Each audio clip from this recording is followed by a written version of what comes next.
got this really cool costume for Halloween and for Christmas. Love it. Couldn't wear it. Then I got one for New Year's. I got this really cool ensemble for New Year's Eve. Love it.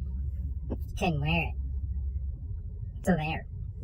I got all these summer clothes at a discount because everybody's selling everything off really cheap. Love it. Can't wear it. See ya.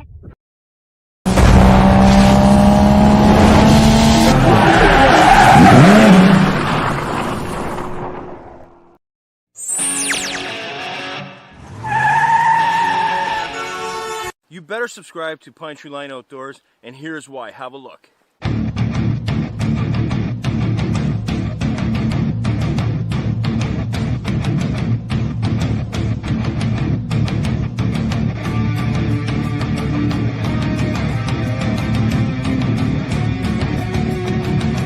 It's been an incredible time. Aubrey Falls.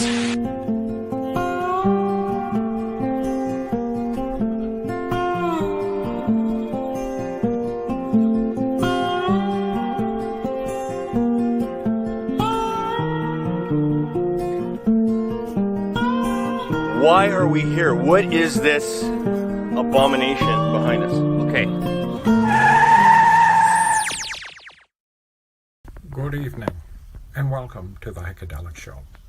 We would like to take this moment to let you know that viewer and listener discretion is strongly advised.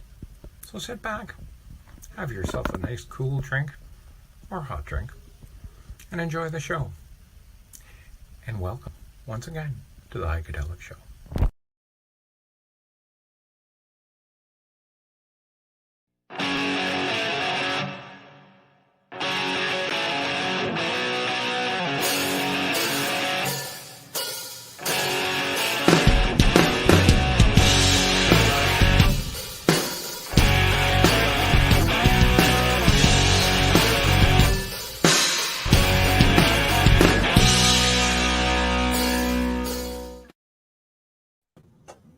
Hey, everybody. Happy Canada Day to all you fellow Canadians.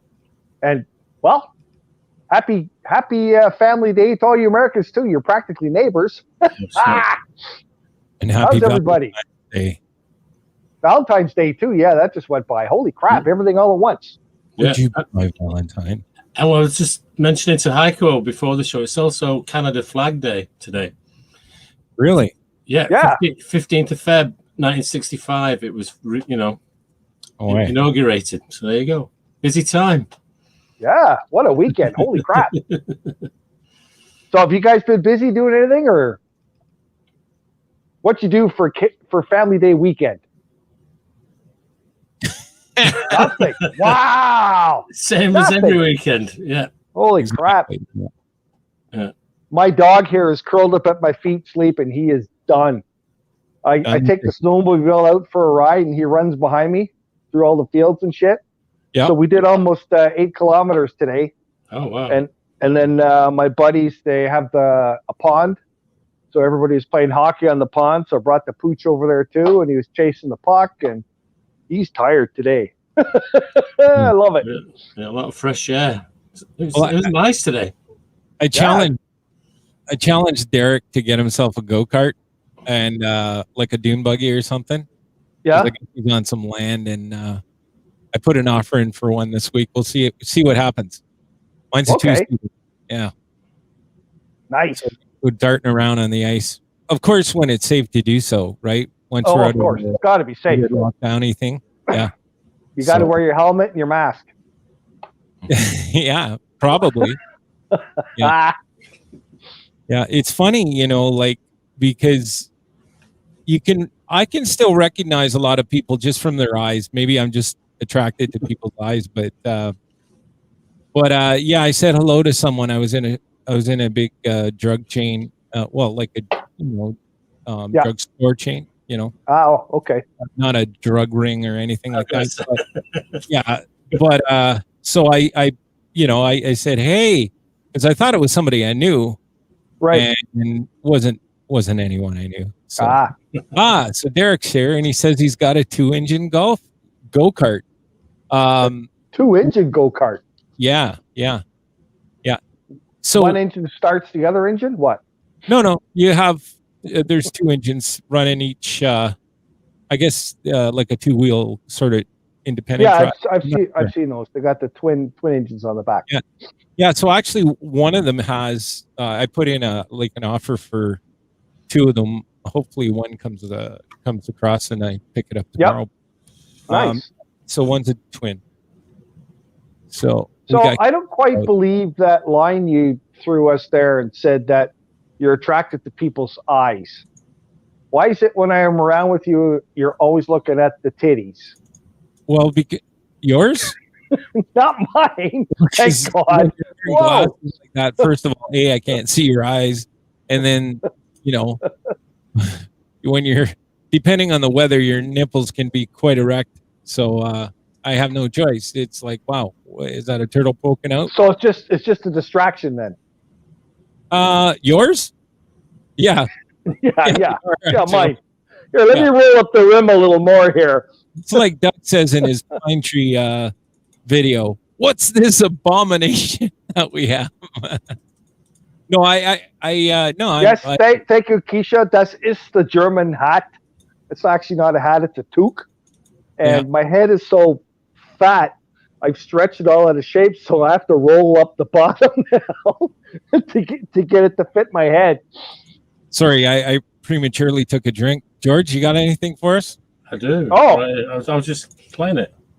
Hang on. Perfect.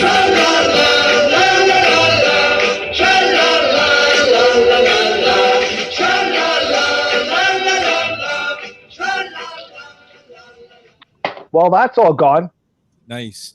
I have the trifecta today, George. Right. I have my dab standby. Little dab of you, yeah. And then I have my fax amber. Yeah. Yeah. And then last but not least, I have my black dab, my dark one. Dab noir. And just in case I start coughing or choking and don't feel very well, I have my Alpenbitter. This is my medicine. Wow. Woohoo! You've got So we're good to go. Well, I've got my dab here that's not opened yet. That's not a dab. Sorry, fax. Fax. Samba. There you go. Well, do you need to open it? Let's open them together. I've got one open here. I'm just finishing this. Just a regular. Oh, you got the regular fax. Yes. Yeah, the common garden one. Yeah. All right. Well, play that song again, and I'll open my regular dab. Cheers, everybody. Grab a drink and get dirty with us at 9:30.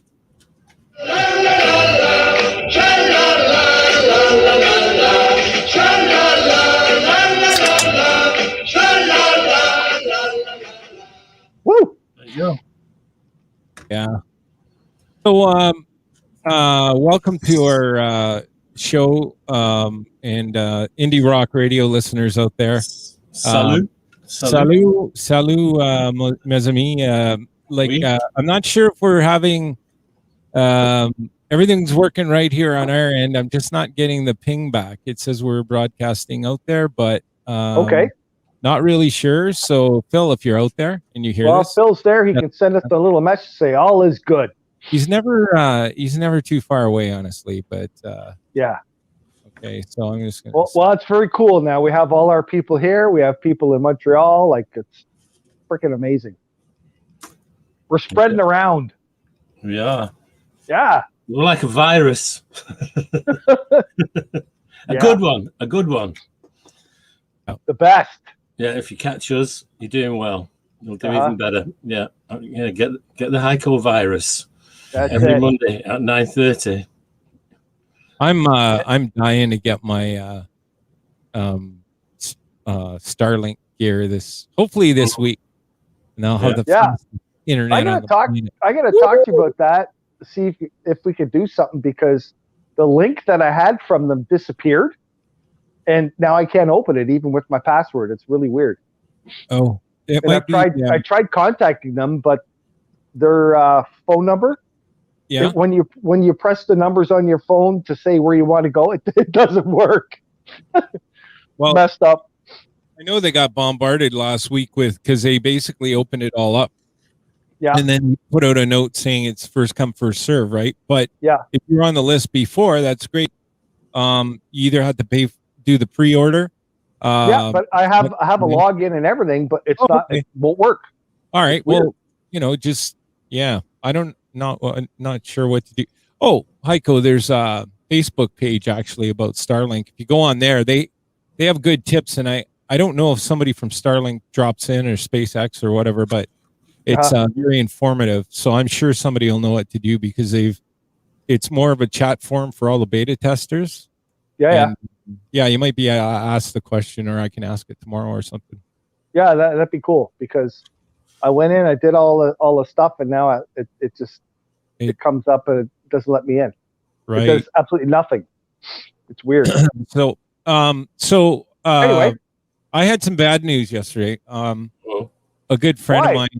Well, one of my best friends. Phil says we're perfect. Okay. Oh, good. Hey, thanks, Phil. Thanks, Phil. I know that, but thanks anyway for letting us know, confirming that. I look in the mirror. He means we're perfect on his end. On his end. Not in the mirror. He wasn't talking about the mirror thing. He was talking about on his end. Would that be the ass end though, or would it be the what we're looking at here? Well, where's the sun come up? Comes up over there first. No. So we're the ass end. Well, no, it depends on what side of the bed, or whether you're at the top or the bottom, right? So, anyway, sorry about your friend there. What's going on with your buddy? He died. Really? Yeah. He's one of my best friends, and he passed away yesterday. And I'm really sorry to hear that.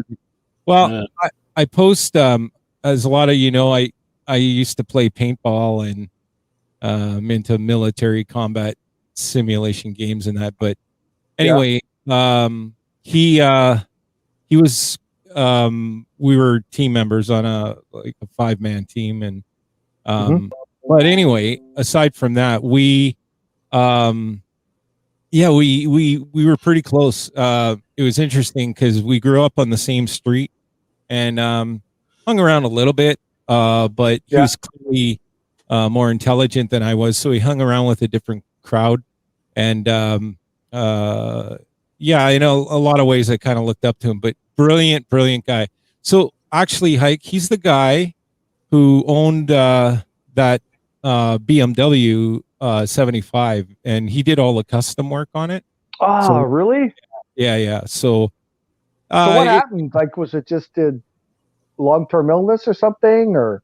Yeah, he was dealing with exactly. And I guess it got the better of him, but very sudden, regardless, because that was certainly wasn't expected. But him and I, we chatted a lot in January and stuff like that. We do like FaceTime, and great guy. But here's the thing, our paintball team, he kind of came up with a name for it, and it was called all right, you're cut off, George. Don't spill your beer, George. That's it. So it was called the Norseman, and the Norseman, of course, was derived from Vikings and Norway and all that stuff, right? So basically, ruthless fighters. So so that it was kind of the name we went with, and we had a 5 to 7 man team at times, and so we were all super close. One guy's kind of dropped out of the loop, but so recently I found the patch, our team patch, and I sent it over to my buddy, and he's he was thrilled to see it because he designed the patch and everything. And in the last couple of days, kind of a lot of comments back and forth from friends, and he had a ton of friends, and just a super good guy. This patch I put out, I went into Ancestry, and I had actually done the DNA test on Ancestry. Yeah, I think I tracked it back to like early 1700s. So, but I did the DNA thing, and I was looking at it today, and I didn't realize that there's a percentage of Norway in me, right? Well, not physically in me, but so you're part Viking, are you? I'm part Viking, and so you know what I did this morning? I binged watched Vikings, right? and now I want to build myself a boat and go plunder and stuff like that. Rape and pillage. Yeah, but I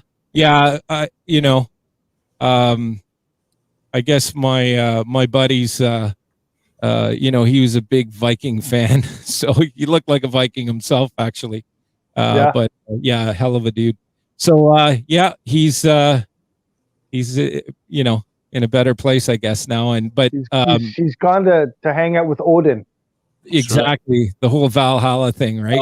Yeah. Oh no, he'd be totally into that. But super nice guy. Thanks, Derek.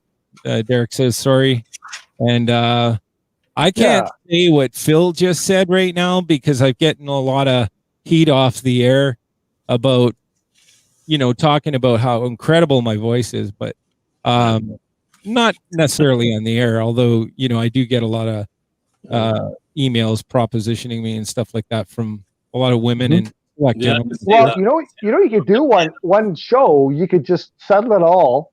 Is just do a line or two from one of your tunes and show everybody. Well, that's a good point, and right?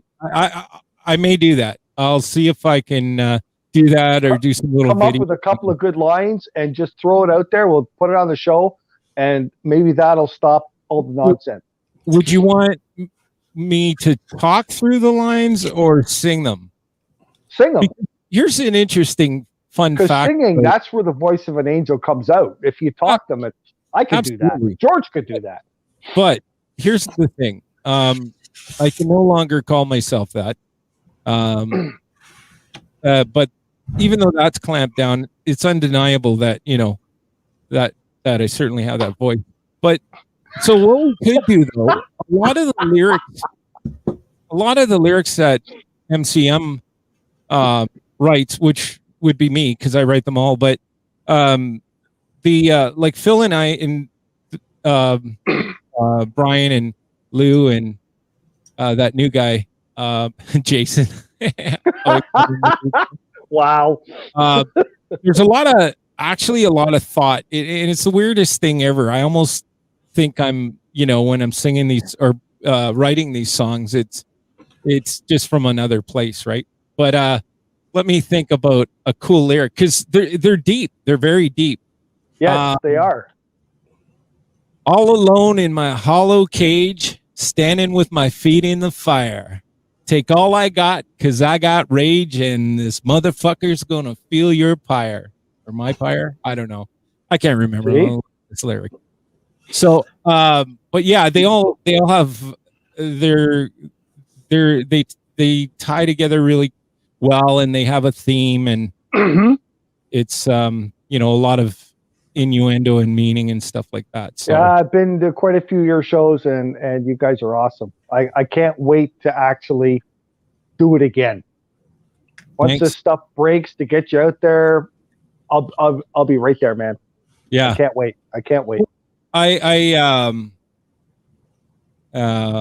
well, there you go. Cliffy knows my buddy who passed. So we all went to school together. Yeah. The lyrics. We could do that. It'd be kind of a fun thing. And then maybe what we can do, George, because I'll send you over the album, and you can freely spin it over there because I think we have 100% rights to it, so we can definitely do that. Right. I know Phil wants to start spinning it on Indie Rock Radio, so thanks for bringing it up. Yeah, man. Anytime. Yeah. So yeah. So what do you guys got? I can't believe you guys haven't done anything for Family Day weekend. Like, it's a long weekend. Can't see him. I binge watched Vikings. That was well, there's okay.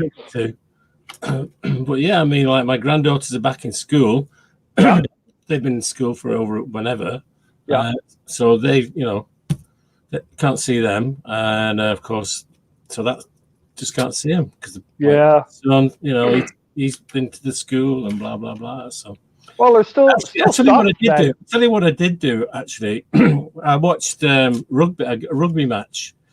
Oh, really? Nations. Yeah, I mean, I haven't got a clue about the rules, but No, because that's kind of like a soccer/football kind of like yeah. I mean, these messed up English sport, I right? have no idea why anybody would want to play rugby. Although I did do it when I was in grammar school and I hated it. The only reason I was in the team was because I could run fast. Yeah. But you just get beaten up because you have Yeah. no protection. Yeah. Yeah. And I hated it. I absolutely hated it. Yeah, But it's the it's cool thing, funny. I like the shirts, but that was about it. It was this black and white shirt that we had at school, right? But other than that, I saw a drinking Guinness and watching Oh. Ireland and Italy play. okay. Yeah, Nice. yeah. That was last night. Oh, interesting. There you go. I actually saw one. It's down to that. They had a thing about old sports. Yeah. And back in the day, whenever the hell the day was, Yeah. it was like the beginning of those football, soccer type sports. Yeah, So, and they kind of called it the beginning of soccer because supposedly football and rugby came later. Mm-hmm. But this sport was insane. You have all the men on the field, you have the ball, but on the end there was like a cable or a string that is like roughly a foot off the ground, and it's the entire width of the field. And to score, you got to get the ball under the cable, really right? Wow. Yeah. And the rules out in the field, there's only one rule: Yeah. no cleats in the face. Oh, That's it. Yeah. Don't And fancy playing that. It's insane. Yeah. Clothesline, drop kicking, like flying leap. It's just like there's like bodies everywhere. Yeah. They just keep changing players, and they I don't know how true or real or whatever this, but they actually either played one or reenacted one. But I saw the video and it was just messed up. Where was that played? What country was that being? I saw it on TV. They talked about a lot of the Northern European countries. They say that's where it came from. Okay. Yeah. And then they showed clips and highlights of the competitions they have between the countries over in Europe. well, those are sports though. Like you're gonna get really bruised up and stuff like that, like lacrosse. Oh my God. So Yeah. our buddy Ed, right, from the music hall, he's an avid lacrosse player. He's pretty good.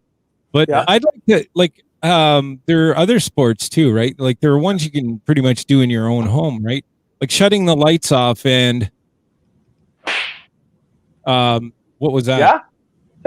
Like somebody got their ass smacked. Ow. But no, there's a lot of different sports out there, and I used to play football. Yeah. I mean, it was great experience. 3 years of it, and we won city championship like 3 years in a row. But I started off on like I think I was like the third line bencher, and got my shot one night when I was a tackle, and so I was 3 deep on the tackle squad, and we had two of the guys ahead of me got injured pretty bad. One broke his forearm, like snapped it in half. So it was a brutal game. I think in that, honestly, and between our team and the other, and this is high school ball, and the other team got, between us and them, we got 17 injuries. Nice. So after the game, we were all in the hospital. That's a good game right there. You see somebody get stretched off with the arm hanging off. Oh yeah, no, it was concussion. They go, Ringo, you're next. You're on. Yeah, exactly. Yeah. Exactly. Thanks. I'm in. Okay, I'm so honestly, it was kind of embarrassing because honestly, I didn't have my jock in, right? Because I never play, and it's like I know I'm going to sit down on a bench for a couple hours. Last thing I want to do is have a jock pinching my, my midsection. So I wouldn't, I just stopped wearing it. I was like, no one's going to ever pick me. I just want to look cool. But having the jock in gave you that that sort of bulge that, you know, women and select gentlemen kind of like. But yeah, I just decided, you know what, I'm not going to do it. But of course, they call me in. So the guy ahead of me breaks his arm, and it's like, you know what? I'm just I just got distracted by a thing. Wow. But yeah. So I'm all of a sudden, okay, now I got to go in the game. So we had these guys called like sideline coaches and stuff. So they said, you know, hey, Ringo, you got to get in the game. And so broke his arm. Like, oh, okay. Go out there and kick some ass. Well, I mean, there were a couple of big guys we were lining up against on offense, right? So I'm like, I can't go out there without my jock, right? So here I am. I'm like, okay. So then I just kind of hustled behind the bench, and I turned towards, you know, turn back with my back to the field, and I'm stuffing my jock in the front of my pants, and then I'm wiggling around trying to get the unit all packed away. Yeah. Tuck it in nicely. Yeah, I turned my back on the field just to face the bleachers, right? Yeah. So of course everybody's looking at me stuffing my jock in my pants, and I'm like, So I was mortified. But then I ran out. Why'd you turn around? I would have just done it facing the football field. Like, come on, let's go. I was so excited but terrified that they picked me, and you know, that I was up, because I'm like, there's no way I'm going to even play this season, right? But it was actually, I think, in our fourth game or something like that. And I just thought it was a thing. You know what? Yeah, I'll practice hard like everybody else, and I'm not going to get it. I'm third spot. What are the odds of me getting, you know, called up first? We didn't rotate either. Our coach was super competitive. He ran the city ball team and everything. He was super guy. So I stuffed my jock in, and I wasn't paying attention. I look up. There's all these kids from not my high school, all right, the opposing high school, and they're watching me tucking my jock. So of course, I had to give them a little Elvis pelvic tornado. And then I went onto the field. But I'm lining up, and it was I'm not, just everything kind of came together, because that first play, I went on the field, I sacked the quarterback. Okay. And then we did, we touched down, and then I sacked the quarterback twice more during that game. So 3 sacks. All right. Which was not an easy thing to do, as you can appreciate. So from that point forward, the other 2 guys were so injured, they were off for, you know, probably 6-8 weeks. So I got to play first and never stopped. So I got 3 years of first string defense, and you know, for a short Frenchman like myself, I was able to run like a bastard, but I was kind of like top heavy, because my upper body's, you know, bigger than my legs, so you can imagine how that was. But I just lean forward and go. Well, exactly. If I got the ball, look out. You know, I'm coming. I ain't stopping. Right? Go ahead. Shoulders first. But a running back tagged me one time, all right? And the fucker broke my finger. And I got, actually, you can't see it here, but I've got like 32 stitches. Now you can't see it. But so I've got a pin through my knuckle, and I got wires and all that jazz. And it, nice. Yeah. So in the winter, almost a bionic man. Yeah. See, I'm a bioengineered voice of so.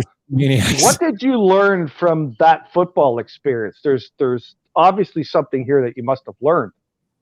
I learned that it's a great way to get dates. But no, I didn't. No, that's not it. No, you should have learned that always be prepared. Go on the field wearing your jock. Don't stuff it in halfway through the game. I've never taken it off since, right? In fact, I'm wearing it right now. Got on now. Okay. I didn't bother putting pants on tonight, because I thought, you know what? I just been binge watching TV all day and doing whatever. And you know what? I just thought, you know what? I'm just can't see. Hey, what's that Phil's saying there? Yeah. Look at that. So Indie Rock Radio is partnering up with an online virtual mall out of Winnipeg. That sounds pretty cool. And then he said something before that I missed. Oh, damn it. Pay attention. So, wait a minute here. Yeah, I'm a little behind, but basically it sounds like so a virtual mall out of Winnipeg, a virtual mall. How's that So work? it's not really a mall, it's a virtual mall. Yeah, I guess so. But it sounds Yeah. like Phil's partnering up to host bands or concerts. Wicked. Maybe we'll get in that bill. And they have Yeah. to be Canadian artists, it looks like. Due to the fact that site only hosts Canadian products, we all have to make sure that the artists are from Canada. Well, hey, Nice. in I on like that. that. We'll figure I that like out. Heikadelic show could probably help launch some of that as well if you're interested, Phil. Yes, Reach out. absolutely. Happy to. You know what? I'm into Canadian music, local music. Let's pump it out. And if there's anything we can do for a band or a station or an event, let's promote it. Hit us up. Sure. That's one thing we can do, and we do it good. So yeah, keep us in tune there, Phil. That's awesome. I really like the sound of that. So this week was. I see Kathy says hello. Right? Yeah, Kathy. Hey, Kathy. Especially for you. I haven't seen you in a while since I don't know, last week. Kathy. There you go. And she's wondering what your hat's all about, Heiko. Well, I have a COVID haircut, so I got to wear a hat. Yeah, I saw you in the green room. You do actually, yeah. Oh no, it's pretty crazy. Kathy's saying, "Hey, Derek. Hey, George."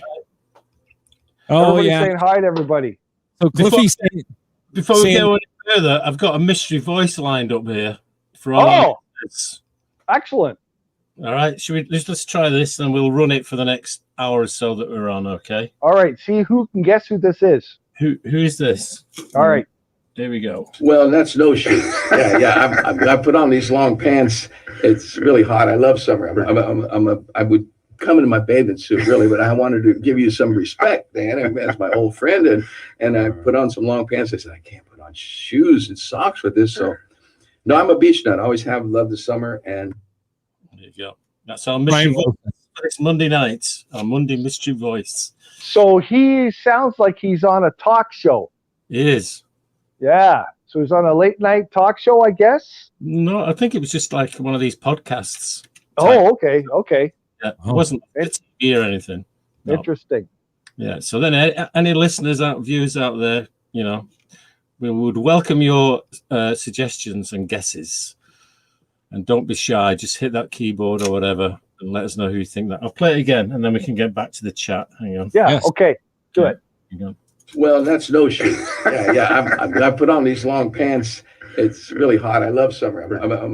I would come in my bathing suit really, but I wanted to give you some respect, Dan, as my old friend, and I put on some long pants. I said I can't put on shoes and socks with this. So, no, I'm a beach nut. I always have loved the summer, and there you go. So there it is. Now, Monday mystery voice. All right, I love that. So to narrow it down, it's a musician, right? Oh yeah, it's always a musician. Always, it's always a musician. That's what we do.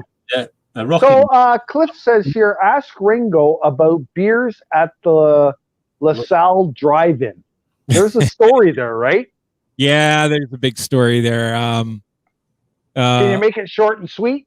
Yeah, I probably can. So you know how people sneak into drive-ins, they sneak their friends in and stuff like that. Oh yeah. So we I don't even remember how old we were. We were old enough to have our driver's license because a buddy of ours drove the car. Okay. We had all kinds of beer in the back and lawn chairs and stuff like that. And I think it was my buddy's mom's Parisienne. Anyway, long story short, good car. Yep. There was 1, 2, 3, 4, maybe 6 of us in there, and my buddy Ray, who actually passed away years ago when we were teenagers, he was a hell of a guy, but he was stoned, super stoned. So anyway, when I was talking about football, in fact, one of the teams we played against was St. Charles College, and there was this big center. He was so huge, they'd mistake him for Bigfoot for sure. Like this guy was no doubt 7 feet in just a mountain, to the point where he had to wear a basketball jersey. But anyway, they kind of own the LaSalle area in Sudbury, which is kind of downtown, but on the north end. So there's a theater we go to, and of course we got the lawn chairs out. We're drinking. We're staying near our car. No issue there. We're all minors. And then these guys come over from St. Charles College, and I guess they were looking to fight. And so I don't know. I think my buddy Len, he's a big guy too. So ended up that he and I, most of the guys we were with, jumped in the car and locked the doors and left us outside. So of course, because I got a bit of Norway, I'm Norwegian, a bit of a Viking. In fact, probably more Viking and Irish. We kind of stood up to them, and it was pretty good because I thought they were going to just kick our ass, but it ended up we ended up partying together, and it was fun. But later on, all of a sudden, we see these cars coming in, a whole string of cars, and they got lights on them, and I'm thinking those are cops, right? Sure enough. Yeah. I don't know, Cliff, you might remember the amount of cars, but it had to be at least 10 cop cars, right? Really? So, oh yeah, they're busting everybody. So they came over to our car, and I'm thinking quick, right? So we're all stuffed inside the car. And I roll down the window, and I'm like, "Hey, officer, do you mind? Can somebody shut those lights off? We're trying to watch the movie." And he goes, "Yeah, no problem. I'll see if I can do that." Because they were walking over towards our car, and we didn't want that to happen. We were just loaded with bear as far as booze is concerned. And he goes, "Yeah, no problem." So another guy, I guess their inspector sergeant or whatever, that kind of leads these guys in. He's kind of walking towards our car. So the police officer who sort of acknowledged my request says to the sergeant or whatever, he goes, "Oh, don't worry about it. They're okay. They're okay. I checked them out." And then he takes off. And sure enough, we everybody got busted except us. So it was nice. And you can probably I don't know. If you know anything more, Cliff, fire away. So, yeah. Wow, that's funny. I remember the old drive-in days too, and the shit I used to do to get in the drive-in for free was hilarious. And I kid you not, guys, this is what I used to do. I did it in my Dodge Dart with the big bench seat, so I had 3 in the front, 3 in the back.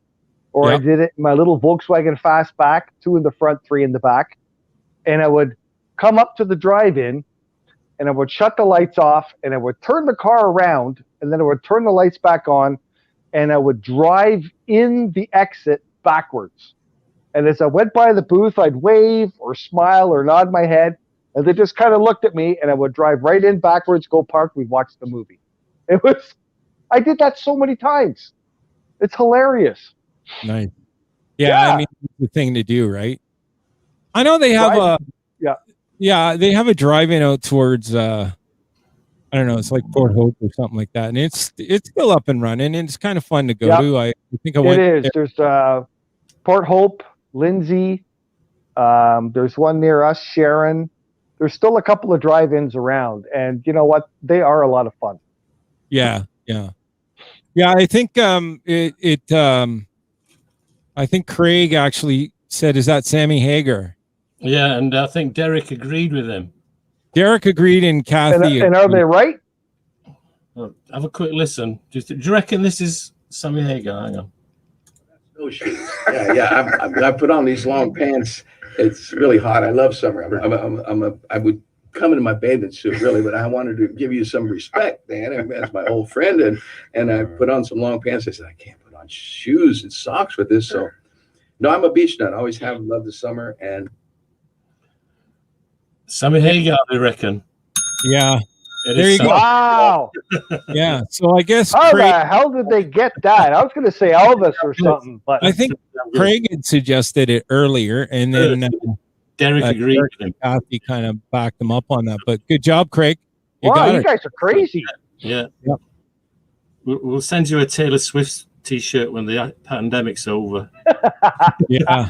I've got to give them to somebody. Yeah. Really? Oh, I've got a lovely backside for you as well, so people can chew on. Well, we don't want you dropping your pants now. This is a family show on Family Day. Come on. No, it's an album. It's Oh, my an album. album? Yeah, it's my album. Hang on. It's the one we All should have done last week, but we talked so much when Nick Arnold was on from Delphi. Oh, yeah. Yeah. We ran out of time, but it was this album. I don't know. Oh, I know who that is. So you get half a point for the artist. Yeah, That's the Meatloaf guy. Oh, sorry. that's Meatloaf. And half a point for the actual title. So if you want the full point, I need the title of the actual album. So Okay. You got me. His face, if you're into music, you know his face. I just don't know the name of the album. well, I there just you go. might have thrown out a hint for part Yeah. of that. Yeah. Rockin' Rod actually got in touch with me on Facebook like last week. He said it's Meatloaf, right? So Rock and Rod is. Let's talk about him. Actually, he's a great guy. I used to be in a bike club, and I think we had a lot of members. Anyway, it was a great club, great people. The only law we broke was getting to driving over the speed limit sometimes to get to Baskin Robin before it closed, right? But no, it was great. We go riding and we go out on little weekend vacations and stuff. But Rock and Rod was actually a very popular DJ in the Durham area. that's right. Yeah. Was he on 94.9? I can't remember. Yeah, he was. Yeah. He was. But he was like, an icon. And then he left there, and I believe he's up in Barrie or something. Right? Was he in Hamilton before that on Rock or why? Oh yeah. I don't know. Like I'm like a Sudbury boy that moved up here in 2000. But Rock and Rod was In what's the name of it? I can't remember. It'll come to me. But yeah. I see Rod like his the only post. guy I listen to on 94.9 now is Lee Eckley, because he's a great guy. I know him, and just great. The other ones that there's everything's so much pre-recorded and stuff like that. Which I know Phil loves that kind of radio, right? Bots and pre-recorded stuff.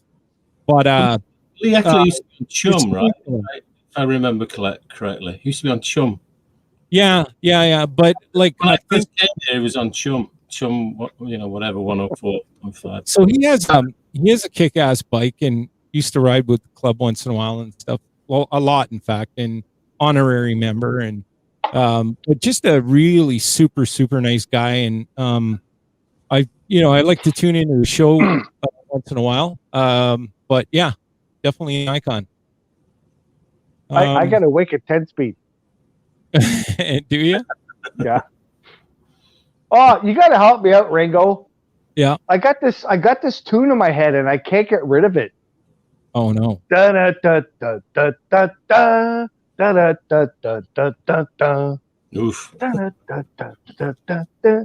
Can you do it for me? Oh, I got you. I got you. The I gotta hear it. I gotta hear it. All right, let's do it.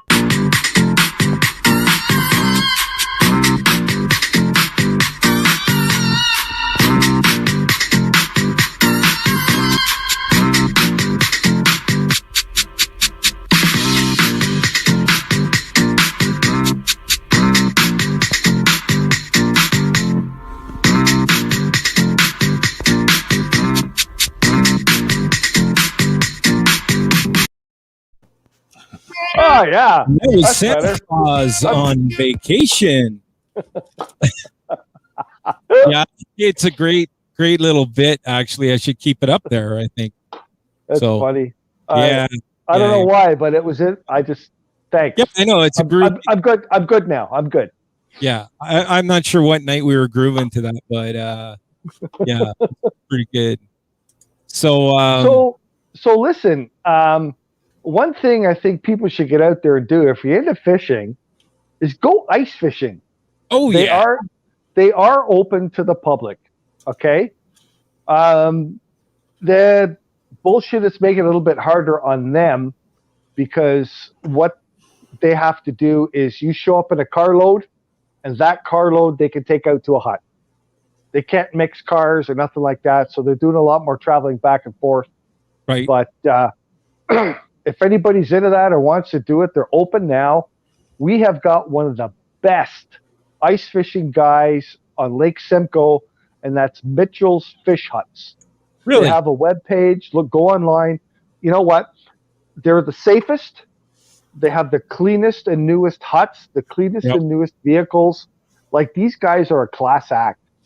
So, I've tried all the ones on this side of the lake, on the lower end of the lake, and by far, Mitchell's Fish Huts is the best.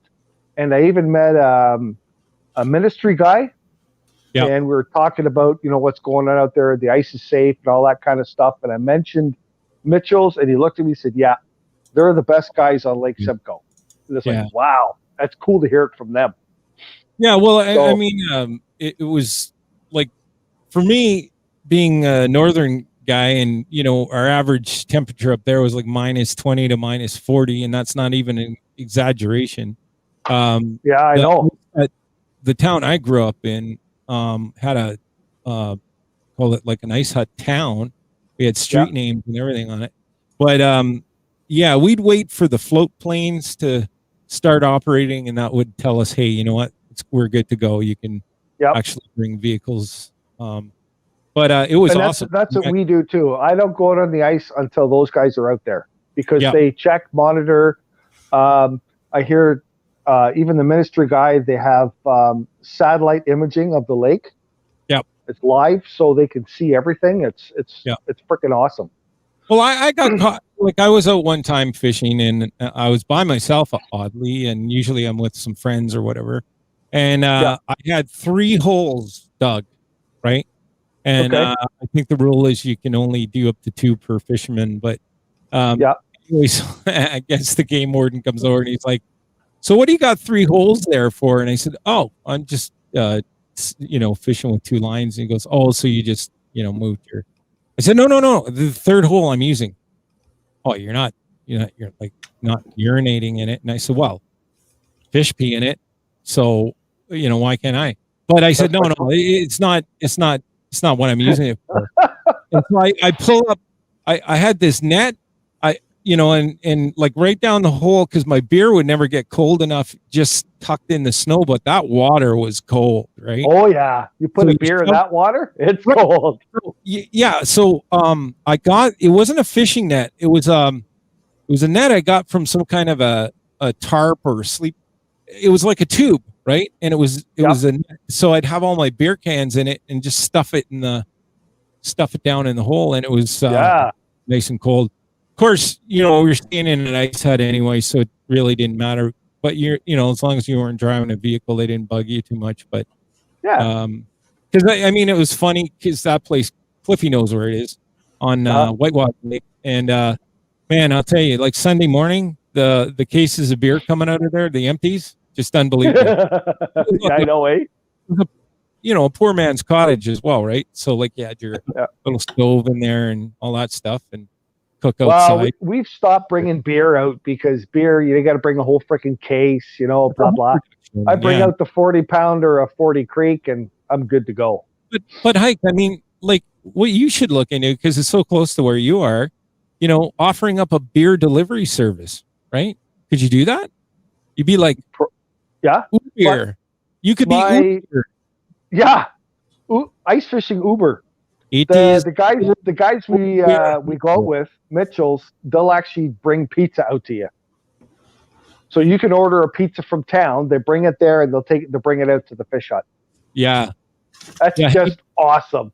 Derek, Lee Eckley's a drummer and a great host on the radio on 94.9. So radio station supported and everything. It's just to me they run too many automated. Is that a pen? Yeah, I'm just trying to get your attention there because Derek had a guess there. It said it was Meatloaf and Rock and Roll Hero. Yeah, I saw that. Right. Was that correct? He's correct with Meatloaf. He's half correct. Oh, he's half correct. So it's not Rock and Roll Hero. How do you do half a bell? It's kind of like you got to get the whole thing right, because his face is his. Anyone that knows Meatloaf knows it's him. Has anyone ever had a half of an orgasm? I mean, I want to hear the whole bell, so we got to wait for the other. You're just about to Yeah, and the doorbell rings. That's half an orgasm right there. Yeah. Hey, you know what? Yeah, I won't go there. All right. You know, like it's just when you get to a certain age, you know, you remember when the wind used to blow and it was just, wow, you know, it's on. Well, now, all right, it can be all of a sudden the TV pops on because of that stupid, all these smart TVs are too fucking smart. And all of a sudden it pops on and it's like, whoa, what's going on here? And that's it. Oh, I'm done. You know, but, so anyways, my woman and myself, we are going out ice fishing on Thursday. We got a hut booked with Mitchell's Fish Huts. wow, that's cool. You got room in the ice hut for more people or no? Hell yeah. George and I will go. George, you want to go ice fishing? Let's do it. I'm isolating until I get my jab. Oh, yes, that's true. Isolating? We can't. Isolation, desolation, incubation, I call it. But there you go. I'll be back. I will be back. I'm just incubation. All right. Well, you know, a brand new you're the master of that, right? A rebirth. Yeah, we'll be back. Okay, George. Yeah, I was incubating. Get your facts straight and play the tune. Yeah, and right now. Knock it over. Whoa. Yeah. Okay. Where's yours? It's here. It's right here. It's almost. All right. I have to take. All right. Let's do it. Let's do it. A beer break, but hang on. Let's do All right. Hang on. There you go. Woo! What a great sound.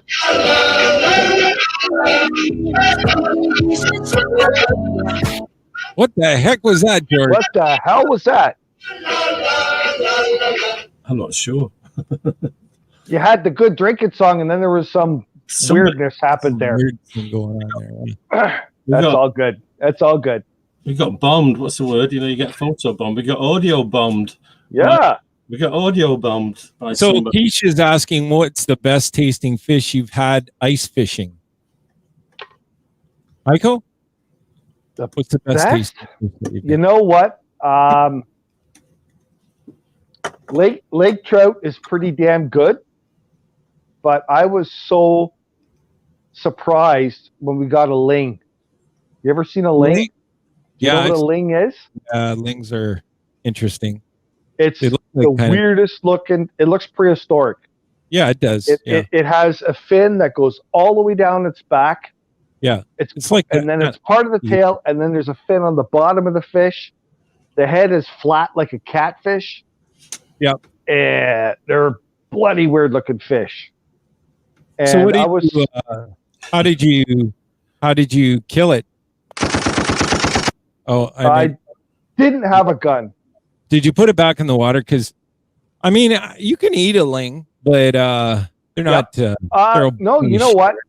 A lot of people don't know about them, and I didn't know much about them either. But I looked them up because I knew they're in the lake, and I've never seen one for years. And then we caught one, and it was a good size, so we kept it because they call that the poor man's lobster. And when you clean the fish, the meat is a very deep pink, almost red color. It's really weird. But when you cook it, it goes snow white. And you know what? It's actually tasty. Really good. Really good. Yeah. Not fishy at all. It's actually very nice. So George, what kind of fish do you like? Well, I'm just going to say this is really sad and pathetic, but being a city boy, you know, I grew up in a concrete jungle. Yeah. And the closest I've ever come to ice fishing was years ago, about 20, 30 years, because like one of Liz's sisters has a cottage, or used to have a cottage. All right. Up in Coe Hill on Lake Wollaston, right? Oh, I know where that is. Yeah, and we used to go up there all the time. And one time I thought, I'm going to go ice fishing, right? I'm going to try it. Mm-hmm. So I got this drill thing, right? Because it's called an auger. And I couldn't get through the bloody ice, so I just gave up in the end. You know what? I bet you were turning it the wrong way. Knowing me, yeah. Oh, that's fucking hilarious. spent about 3 days. I thought, oh, bollocks to this. You know what I mean? Yeah. And that's it, you know, I'll just wait Wow. for the ice to melt and come back in the spring, you know, Yeah. and catch a few perch or whatever, or the odd pike, which I did. But Yeah, that yeah. was just that I ever came. Largemouth Okay. bath, smallmouth bath. I was catching all them, I mean, but never actually got around to ice fishing because I couldn't get through the damn ice. But I'll tell you too, surprisingly or not, if you get the jumbo perch, and they're like a foot roughly, a foot long. Yeah. Those perch actually have nice fillets on them. Like the little ones, you just let them go because I think we did have something. I can't remember what it was. you're hacking them up, or you're not getting nothing off of it because they're too small, right? All work that it was worth to actually eat it. But the jumbo perch, are nice. It's the meat almost has a bit of a sweetness to it. Okay. So for a fish that you can catch pretty much anywhere, I think jumbo perch is probably the best eating fish out there. Yeah. Really? Yep. Okay. All right. A jumbo perch. She doesn't have the cottage. It was more of a house actually. But I was so upset when she sold it because I was up there all the time. It was like, I was there more than she was, you know. It was great. Right on, man. Talking about 50% of getting something right or wrong, you know what I have to do before it gets too late? We've got the chat. Try it? We're going to do the challenge. Do you want to do it, or just want to hang on a few minutes just to? No, we can definitely do it because I think I sort of prolonged that one the last time, but dominated. Finally got one in the hoop, so to speak. Do you recall the actual score of what we've got? Was it 8-4? That in anyway, so why not, right? Well, no, Heiko's got 9. 9. Ringo's got 5. 9-5. 9-5. So that's pretty good. This will be, and you've got 100% record. Isn't that crazy? Yeah. So this is week 10. I don't know how long we're going to run this for.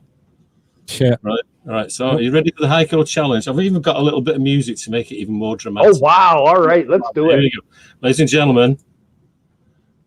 If you'll play, hang on.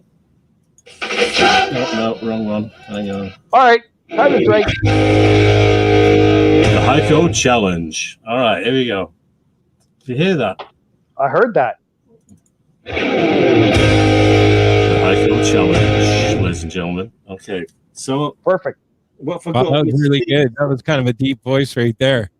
I know, eh? Call me radio voice then. Challenge. Oh, George with the Heiko challenge. All right. It's George with the Heiko. All right, who gets to pick this week? It's Ringo. Just find out. Ringo, you get to pick, buddy. What's A or B? I'm going to go for I'm going to go for A this time because I usually go for B.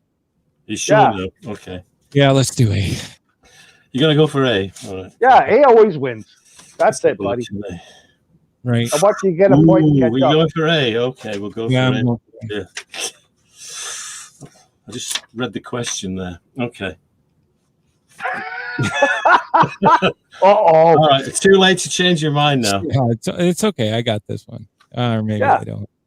Or is it? But anyway, sure. Okay, we're going for A. This week it's about, well, we always do something more or less, right? Yeah. So this week it's about decibel levels and at rock concerts. Okay. The top 10. In the top 10. Well, oh, here we go. Delaying tactics. No, that's going to be my question because I'm actually a pretty good sound man, right? Like, I mean, at the music hall, they kind of noted that because I was going to sub in for, once in a while. But I used to do more analog stuff, but the digital, I was a DJ at one point too. So bring it, George. I was too. I used to be a DJ. You still are a DJ. Not for the last year. I haven't been. Well, you are. No, you're a DJ right now. Now. Yeah. Yes. Right. I feel more like a quiz show host or something. George from the Atomic Ballroom. There you go. All right. There you go. No, thank you for that. That's a good intro. We should have recorded that. I'm sure you can do it again. A cappella. Okay. George from the Atomic Ballroom. Oh, there you go. All right, rocks. Yeah, we can. Wait, sorry. we can tighten that up for you on our little track for you. No Yeah, problem. that'd be cool. Then we can have a real proper intro. There you go. All right. The question about who was okay. So Led Zeppelin have recorded a decibel level of 130. Wow. Okay. Okay. That's pretty loud. That's damn loud. Now, Absolutely. Kiss, Yes. have they recorded more or less decibels at a concert than Led Zeppelin, who recorded a reading of 130 decibels? I would have to say more. So you're More. okay. So you're saying that Kiss did less? No, they did more. But like they claim to be the loudest rock band next to probably Lemmy and Motorhead, right? Yeah, I would say more. I'd give that a go. Okay. So Ringo goes more for Kiss. Actually, Derek said I had A last time, and yeah, I did, and I won, right? So I think Yeah, A is yeah. pick. A is good for you. okay. No, I don't think Ringo's won one yet, has he? Not for a while. He's tied, but he's not won one. I've got the. Okay, I can get this I'm good now. I had some medicine. Craig Let's and go. Derek are saying more. Okay. So yeah, and No, Derek. I think that's a good guess. I would have guessed more too. Okay. Oh, and Derek says they got sued for it. So maybe, yeah. Okay. Ah, good I'm gonna job. Kiss because keep it simple, stupid. All right. Yeah. All right, Heiko, 100% record, 9 out of 9. He managed 10 out of 10.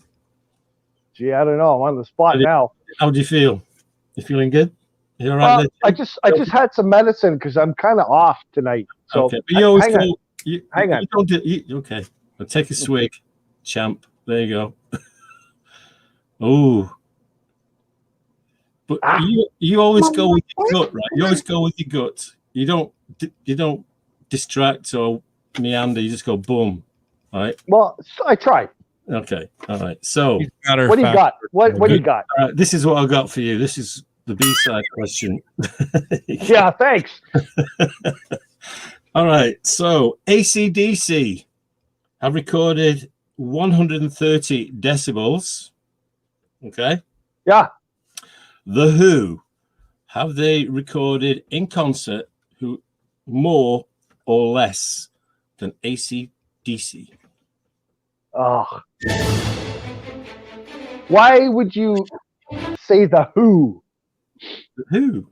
The Who. They were actually the loudest rock and roll band in the world, just to make it even more tricky for you. Yeah, I know. Could go either way. Yeah, I know. You know what the problem is? My gut feeling says it's the Who, but I cannot stand that band. I hate them. Okay. I think they absolutely suck. Well, I won't take that personally, but they're my favorite band of all time. Are they? I don't know anything that they do that's any good. Like Who are you talking about? Who? The Who. What about the Who? You know what? I had a buddy back in the day. He was English, and the Who was his favorite band. Yeah. And one song they did was actually one of their hits. Yeah. It was called "Can't Explain." First one. Right? Big hit for them, right? On the Brunswick label, yeah. Yeah. So I said to him one day, I said, you know what? That band that you like, whatever the hell they're called again, that do that song "Can't Explain." Yeah. Here's a band that does it right. And I played it, and it's the Scorpions. You ever hear the remake of it from the Scorpions? No, you've told me that before. I know. Let me tell you a story about I Can't Explain. I still have the original 45 here. Okay. 45, which was one of the very first records I ever bought. Right. It was about the third record I ever bought. But it was like an X chart, not X jukebox, but X chart. You know, when stores would get 45s, and once it started dropping down the charts, you sell them off. Right. It was like, a tenth of the price of what you'd pay, but it was still, And the first two I ever bought were like that by The Who. And what I loved about The Who, because I was growing up, right, when Okay. the Beatles and the Stones were like big in England, right? Yeah. So there was the Beatles and there's the Stones, and I was getting "She Loves You," yeah, yeah, yeah. You know what I mean? Yeah. And I was, the Stones were doing "I Want to Be Your Man," that was great. And then I I heard want this, to be a man. you know, that kind of stuff. And Yeah. then I heard this record on the radio, on the little radio that I used to have. Yeah. And it went, "Can't explain." I thought, "Can't explain." Oh, I can relate to that. I can't explain. You know, I kind of you know. And then they got out the next one, "Anyway, Anyhow, Anywhere," which was like absolutely an anthem to like a 14-year-old kid. This feedback came in halfway through where it's just this cacophony of sound. I flipping love this band. Forget the Beatles, forget the Rolling Stones. This is my band.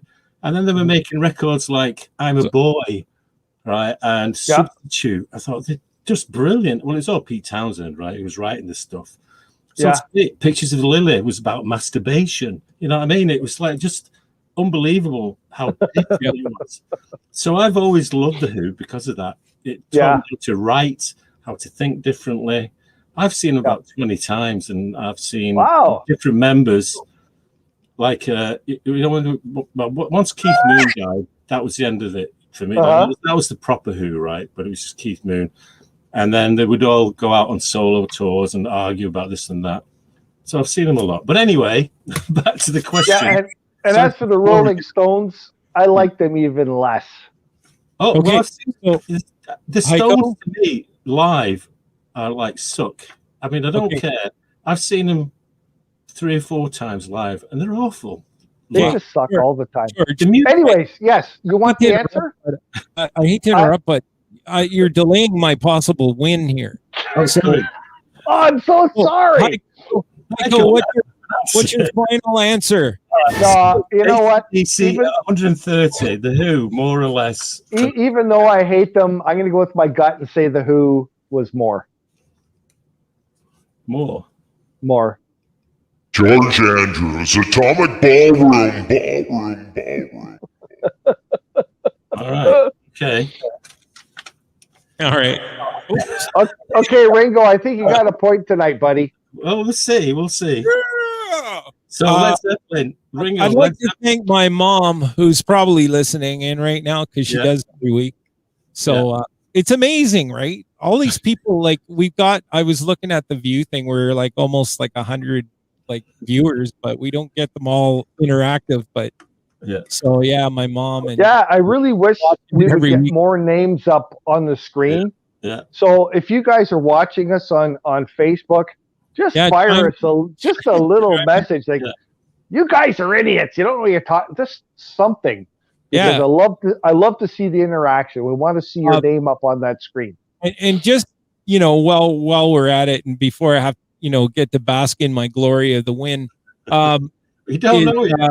The Indie Rock Radio listeners out there, you guys are awesome because you're chiming in that, and we need, like, if you're on Facebook, find us, because we'd really love to meet you on the air. And it's really not about us; it's our watchers and listeners. And we really got onto the social platform at the beginning of COVID, and we're staying. We're going to live on the socials and the radio and all that. So you guys make it happen, and we appreciate that. Without anybody here, we'd just be talking to ourselves. There are a lot of podcasts who do that, but we're live. We're live and loud. So in Indie Rock listeners, please put your messages on the screen. We'd love to hear from you. Yeah.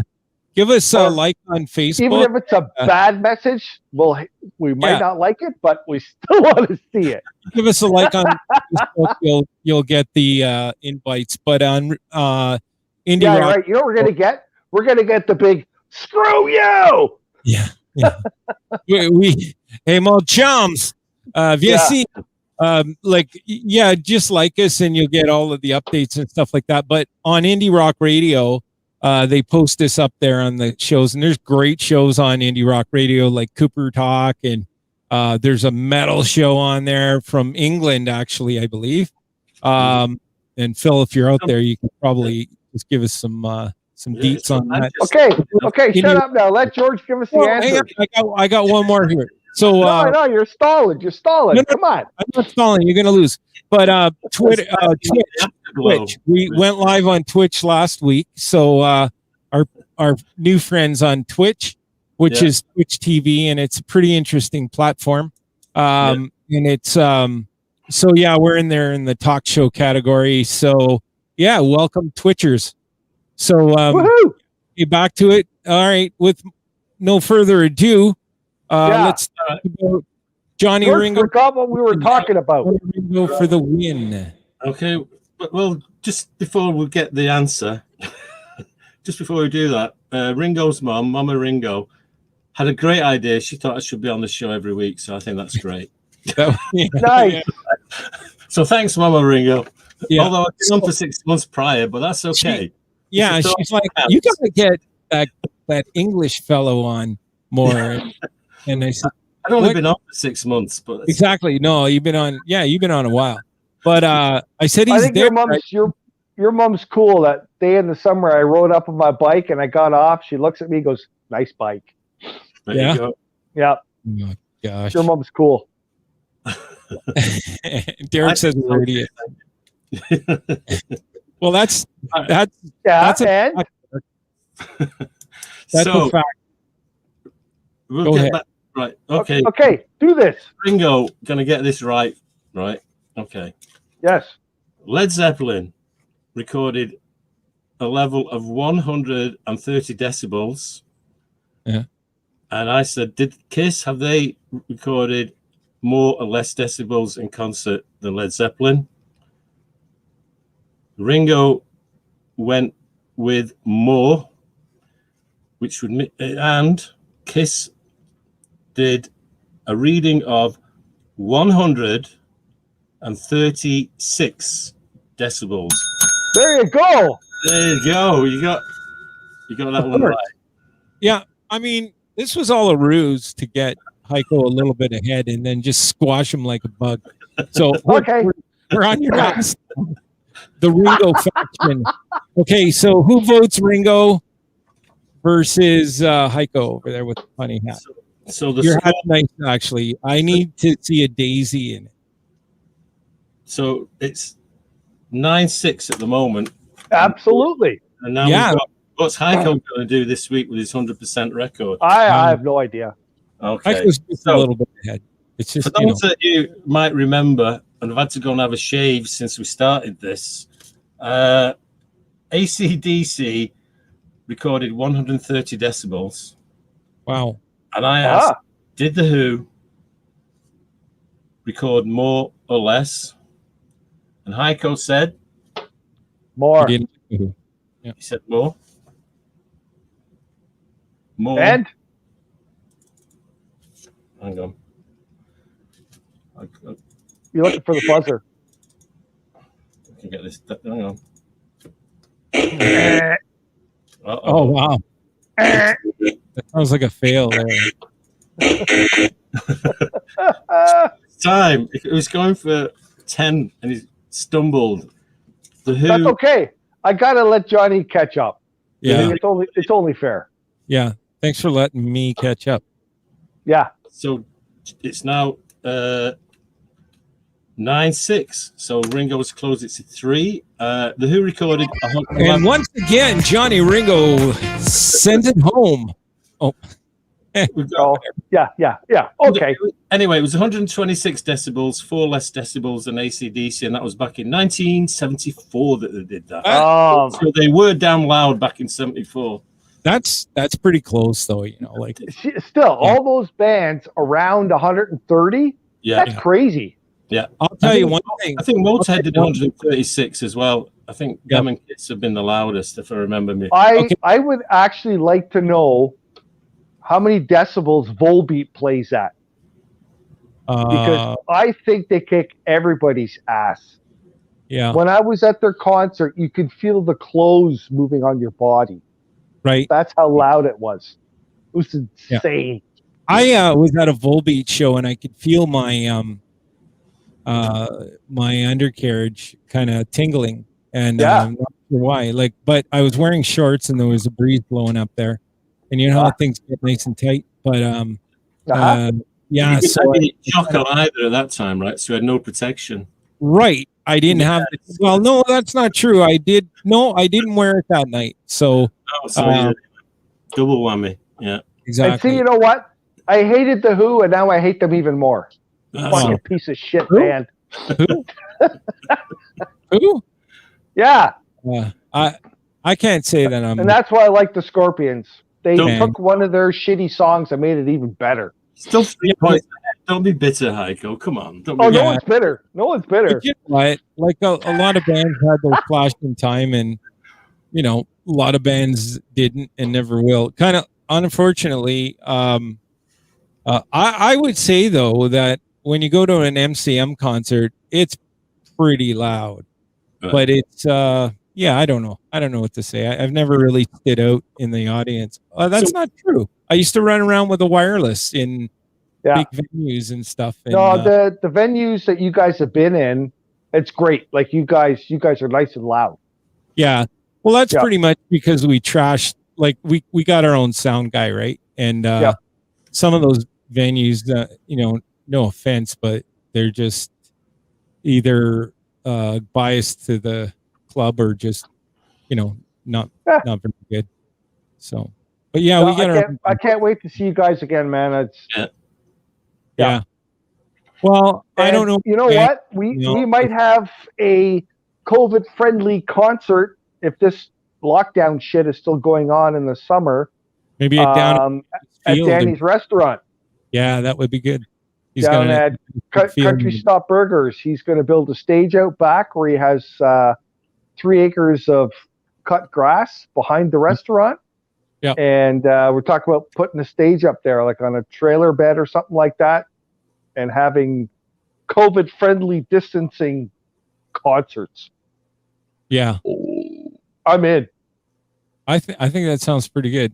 But yeah, definitely. And Derek would probably be there because it's in his backyard. But Danny and the people at Burger Stop are awesome. They're up Highway 48. So check them out if you can. Support them. They got great food all around. Everything's good there. This, you know, it's just awesome. Yeah, it's not just a good burger. They have souvlaki. They've got the gyros. They've got all kinds of really, really excellent food. And the one thing that blew me away, I got a steak on a bun there. Oh my God. It was absolutely amazing.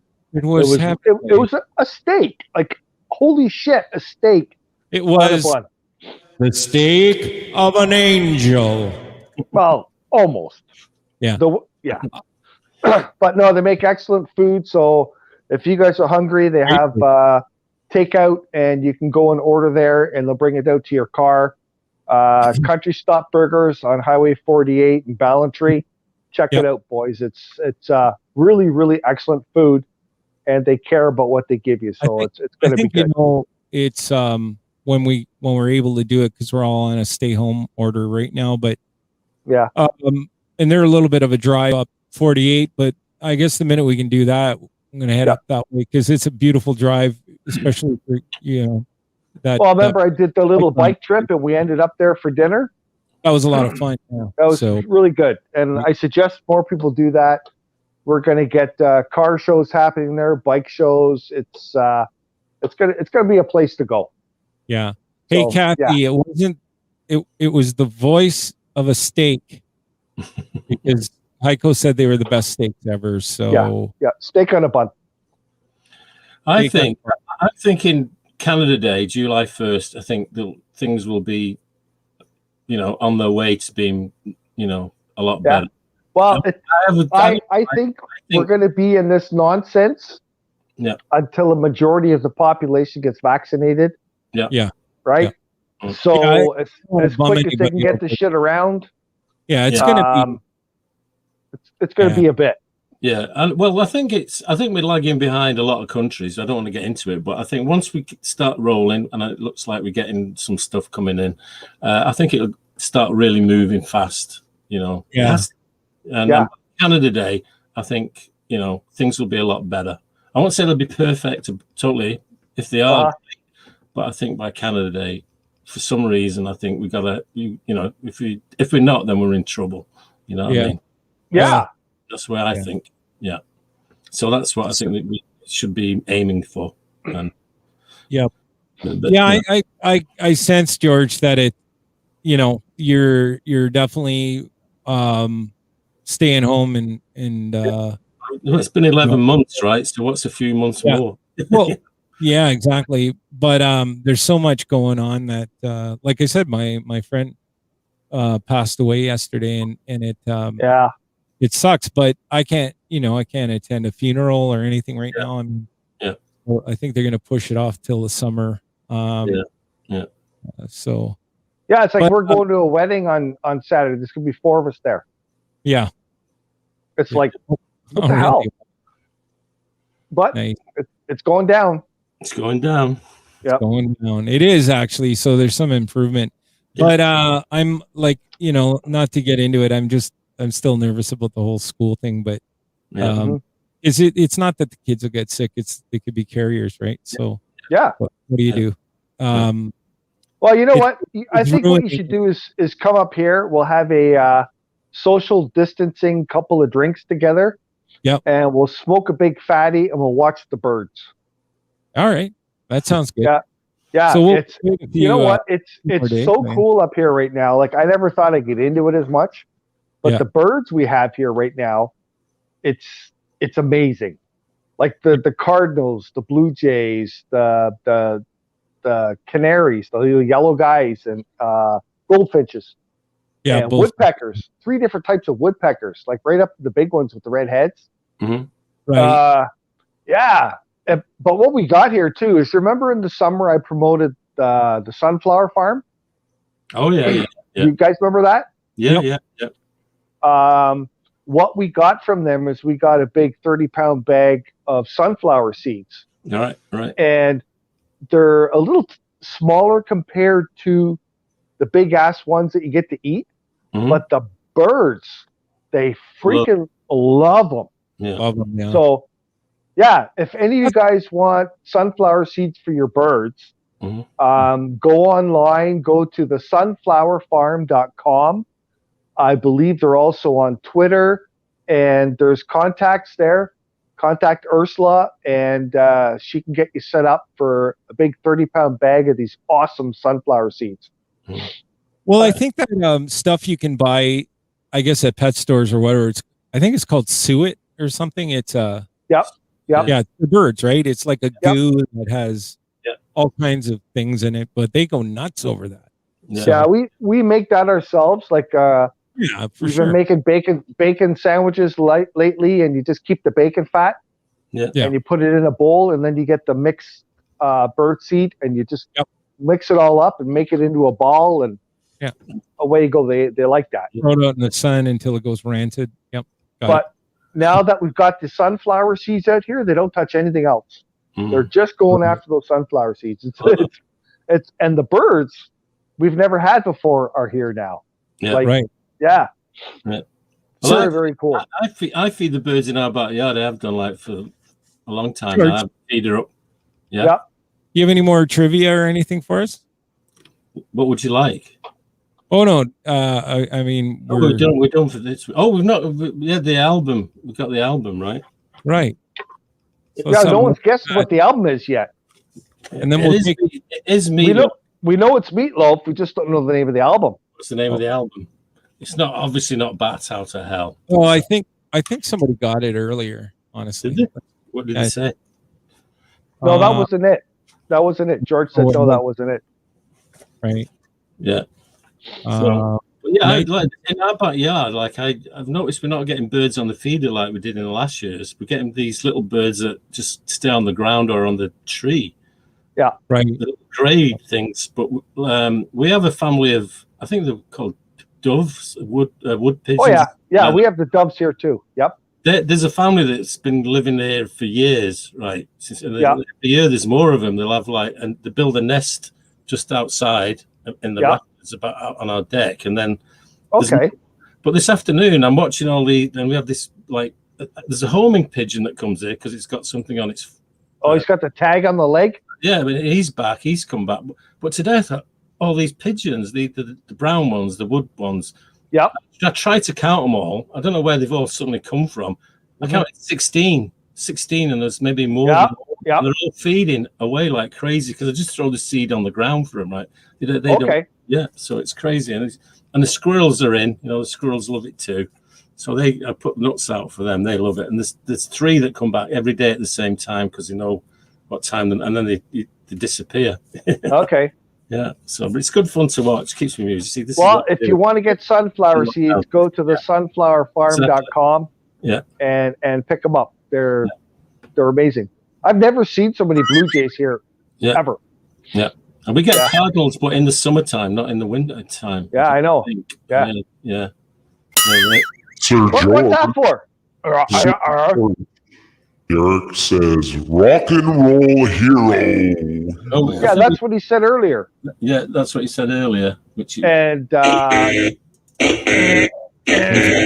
no. All right, the answer is Dead Ringer. Dead Ringer.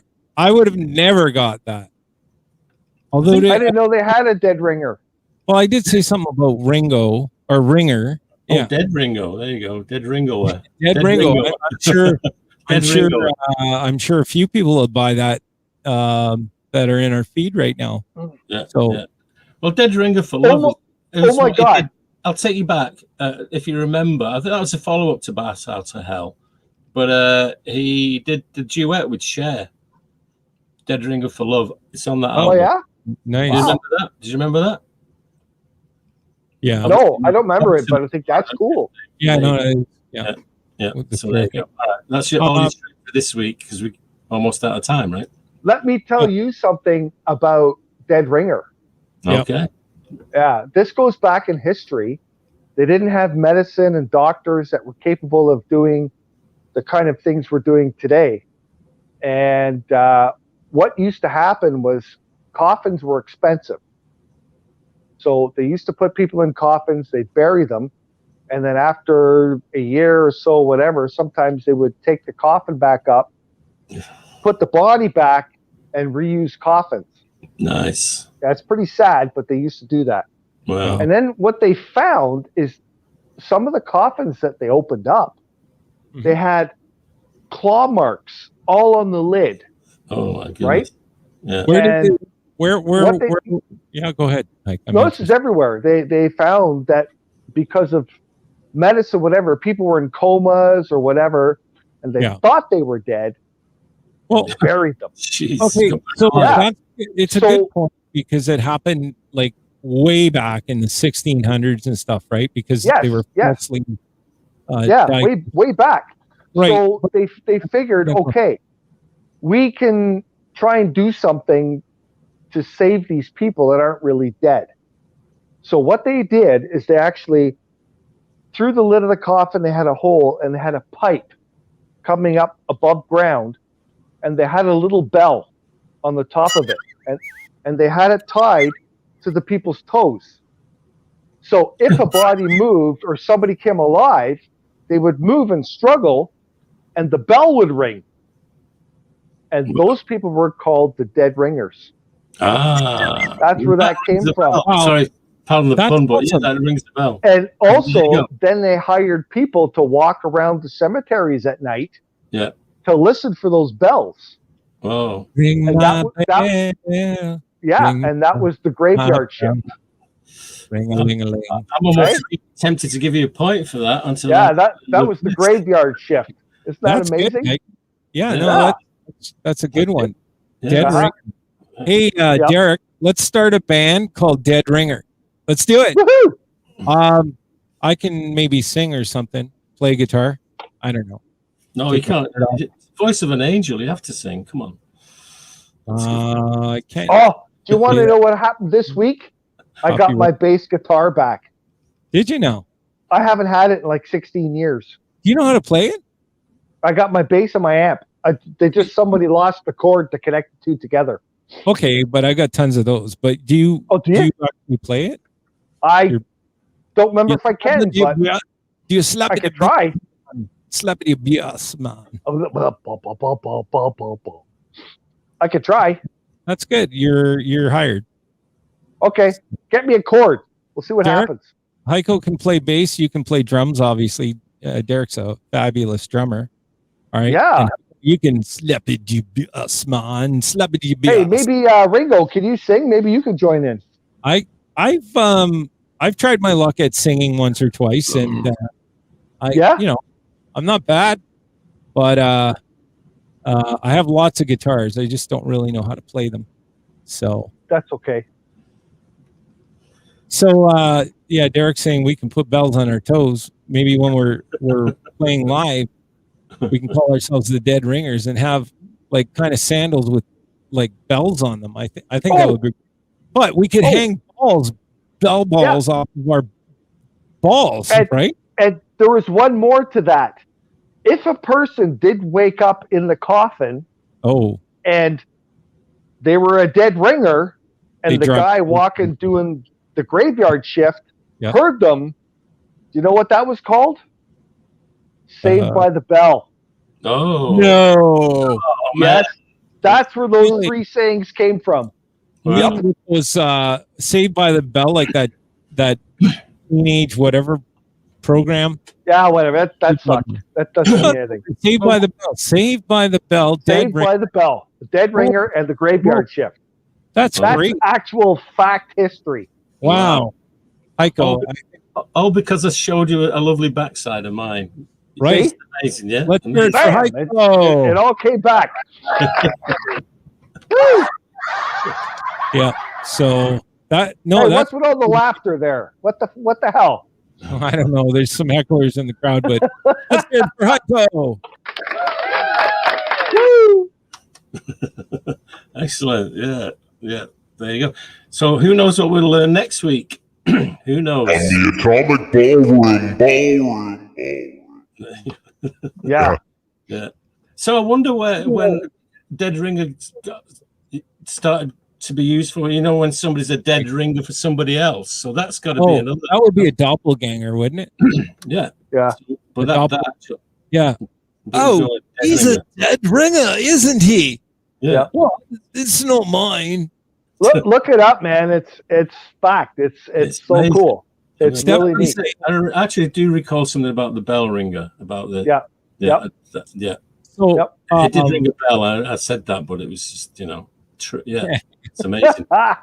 So there you go. We don't just throw this together. See, now everyone that was listening tonight was a part. We're all smarter now because we know something new. Right. And Kathy's saying we have bells on our junk. We could call our first album VOAA, Derek says. Yeah. VOA. Yeah. VOA. What was that? Voice of an asshole? What did he mean? Yeah, voice of an a-hole. Johnny Ringo got hosed for saying it earlier. Yeah. Oh. That's not right, eh? Stephanie says time for a drink. That's true. Stephanie, I love you. You're awesome. Play it, George.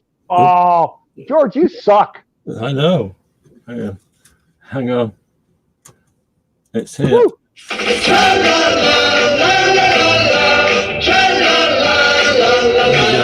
Karaoke version. There you go. Yeah. Karaoke with Derek. Okay, George, I'm going to have one for you. All right. I have to go have some medicine. I have to go to I need a beer break. Gotta go to the loo. Okay, so here's what we're gonna do. So, guys, are you good to go to 11:30, or is that? Yeah, I'm good. Yeah.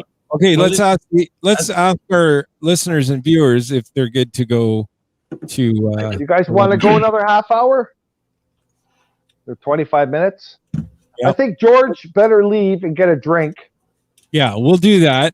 George, you go get a drink, and then when you come back, then I'm good. I got another drink here, but so if you guys want to, I gotta let the dog out. All right. Yeah, we'll let the dogs out. Ooh. So go, George. We have to have two people on the screen at a time here to keep everybody. If you want to first, I'll go. Yeah, you go. I'll nip into You the go. green room and I'll Yeah. be right back. All right. Okay. Go. right. Run. Don't fall down. I'm gonna, Heiko, if you want to go do that, I'm gonna run a couple of little sponsor thingies and Really? yeah. You got enough for like a minute? Yeah, I'll take care of it. Okay.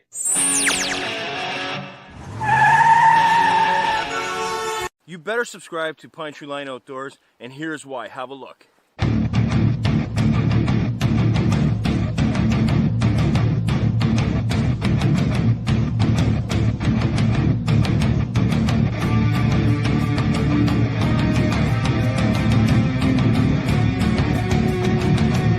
been an incredible time. Aubrey Falls.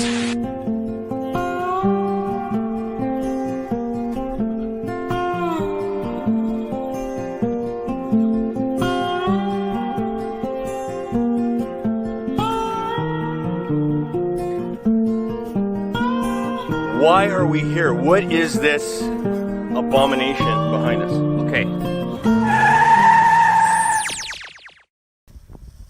Now let's take a moment to review some of the global headlines from the internet news. Believe it. Believe it all. Hey, this is Spiffy Vengeance, and I'm reporting for the Heikadelic Show. In behind me, you can see the world's going on as we speak. It's amazing. It's a light show. It's over the Pickering Darlington nuke plant, but we're not sure what's going on. We think it's aliens, because if you watch, we've been watching this for almost an hour now, and the light show is incredible. What we thought was just a storm appears to be possibly alien invading the Durham region. This is Stiffy Vengeance, and I am going to try and stay awake and watch the show behind me, and hopefully I won't get probed. See you on the Heikadelic Show Monday night.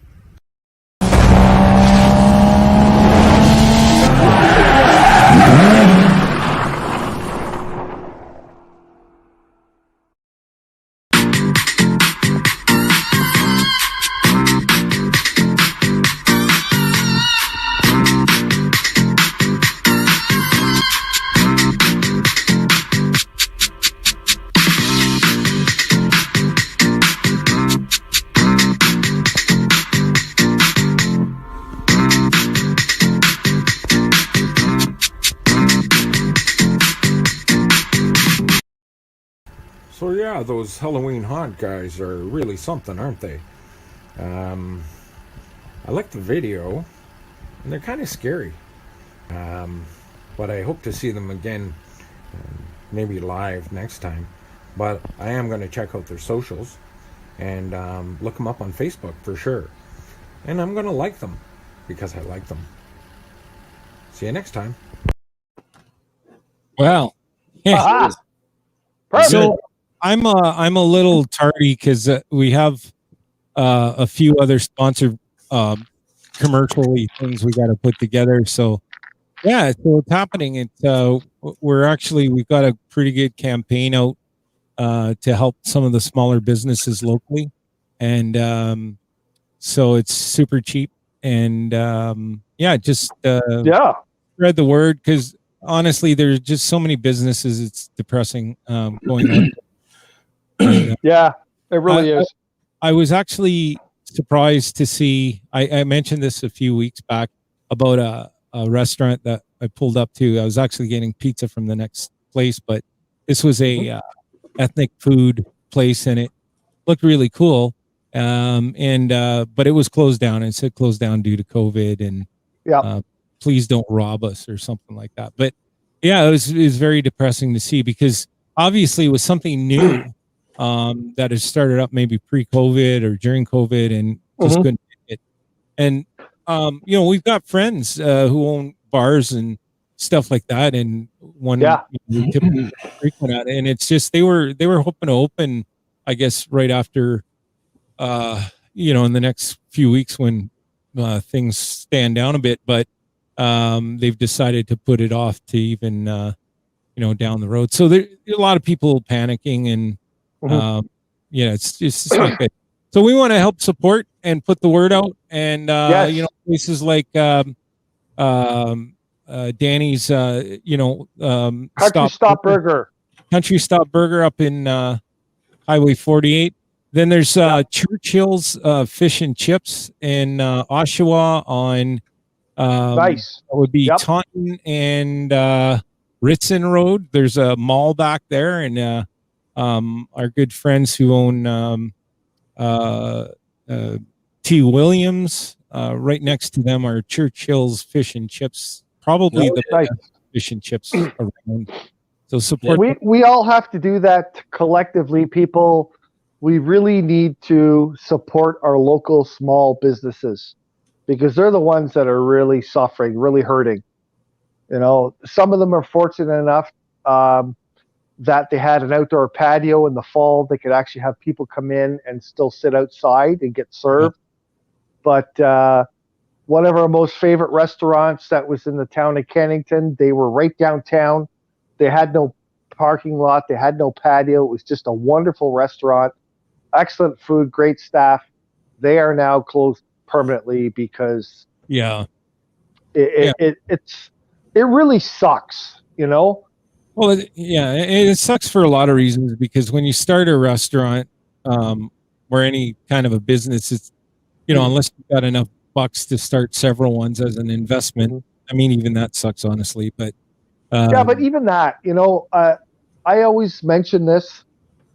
We have rules out there: 6 feet apart, wear a mask, blah blah blah. You know, you can go skiing, you can do other shit. You can go ice fishing, as long as the group of people come in the same car from the same household. So you know what? Why are these restaurants being told to close? Yeah. Screw that. You know, what you do is you take all the chairs away from every second table. So they're going to be 8 to 10 feet apart minimum.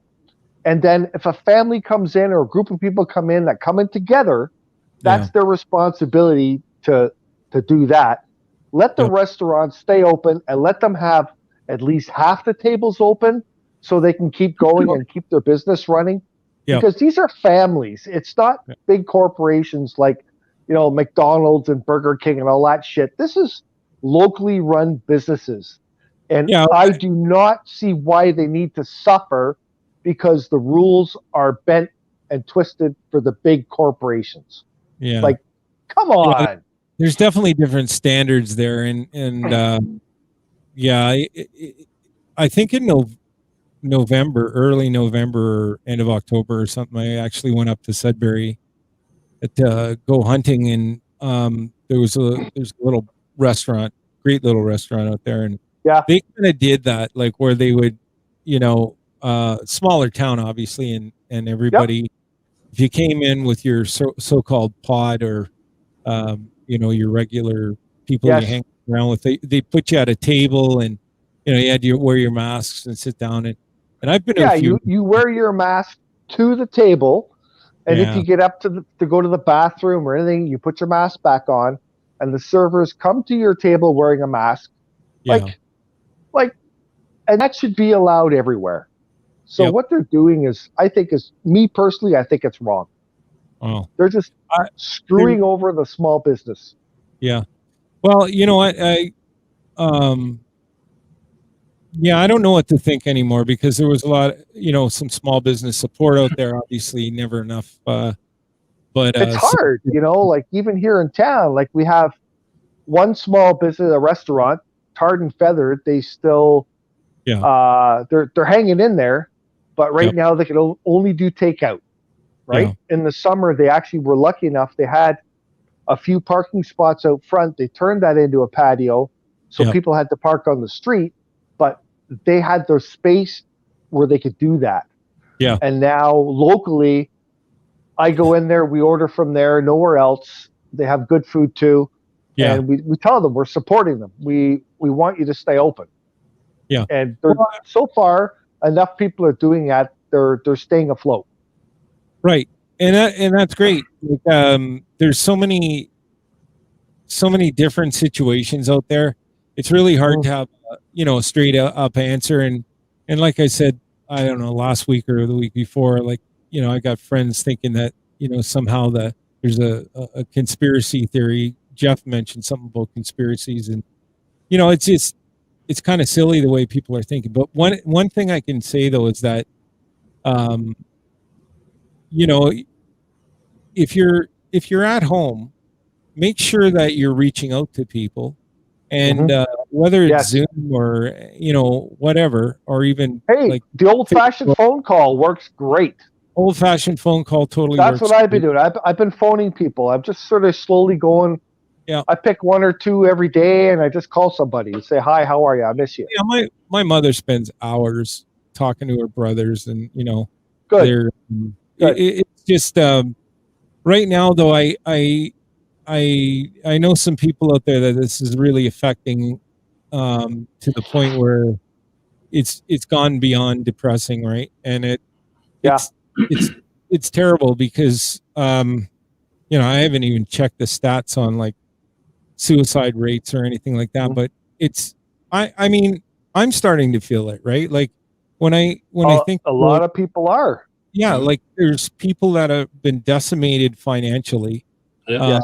And now, they relied on CERB. Now there's this deal that, if you made money outside of CERB, you got to pay a big percentage back, and all this. We knew that was going to happen. Sure.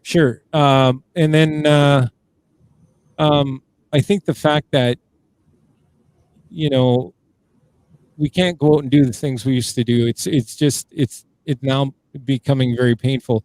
But here's something interesting. There was an 80s program on the weekend that did had a DJ on it and did a bit of a video concert kind of thing, and had different musicians from the band, like Flock of Seagulls and a whole bunch of 80s. That was pretty cool to watch. There were some technical difficulties with it, but at New Year's, a guy named Ed Souza from Souza Group, and he's I guess they're into promoting, and they have a bowling alley, but they promote a lot of bands, tons of bands, and bands play, I guess, at their facility. So they had a great thing for New Year's, and Heiko, I think you did something on a live stream for New Year's as well, and they're really cool. Even if you poke into a Facebook Live and some musicians playing on a Friday night, it's something to do. Kick back, grab a drink. It's really different. It's almost a little awkward, but you can still have that interaction with family, loved ones, friends, whatever it may be. It's still available. Like, a lot of people have really stepped it up and tried to make things possible, like we have here on the Heikadelic show. Here we are, live on Facebook. You can see us, you can talk to us, you can send us messages. And right now, that's as good as it's going to get. And I have a feeling that this is kind of going to be the new thing. You know what I mean? Yeah. This isn't going away. We're going to get back to some sort of normality, but I kind of have a feeling it's not going to get all the way back to what we're used to. Yeah. Well, but anyway, hang on. I don't want to interrupt anybody, but George, I need a tune because I'm getting a dry mouth here from talking so much. I know, it's a problem, isn't it? So we can fix you. We're going to get back to some sort of normality, but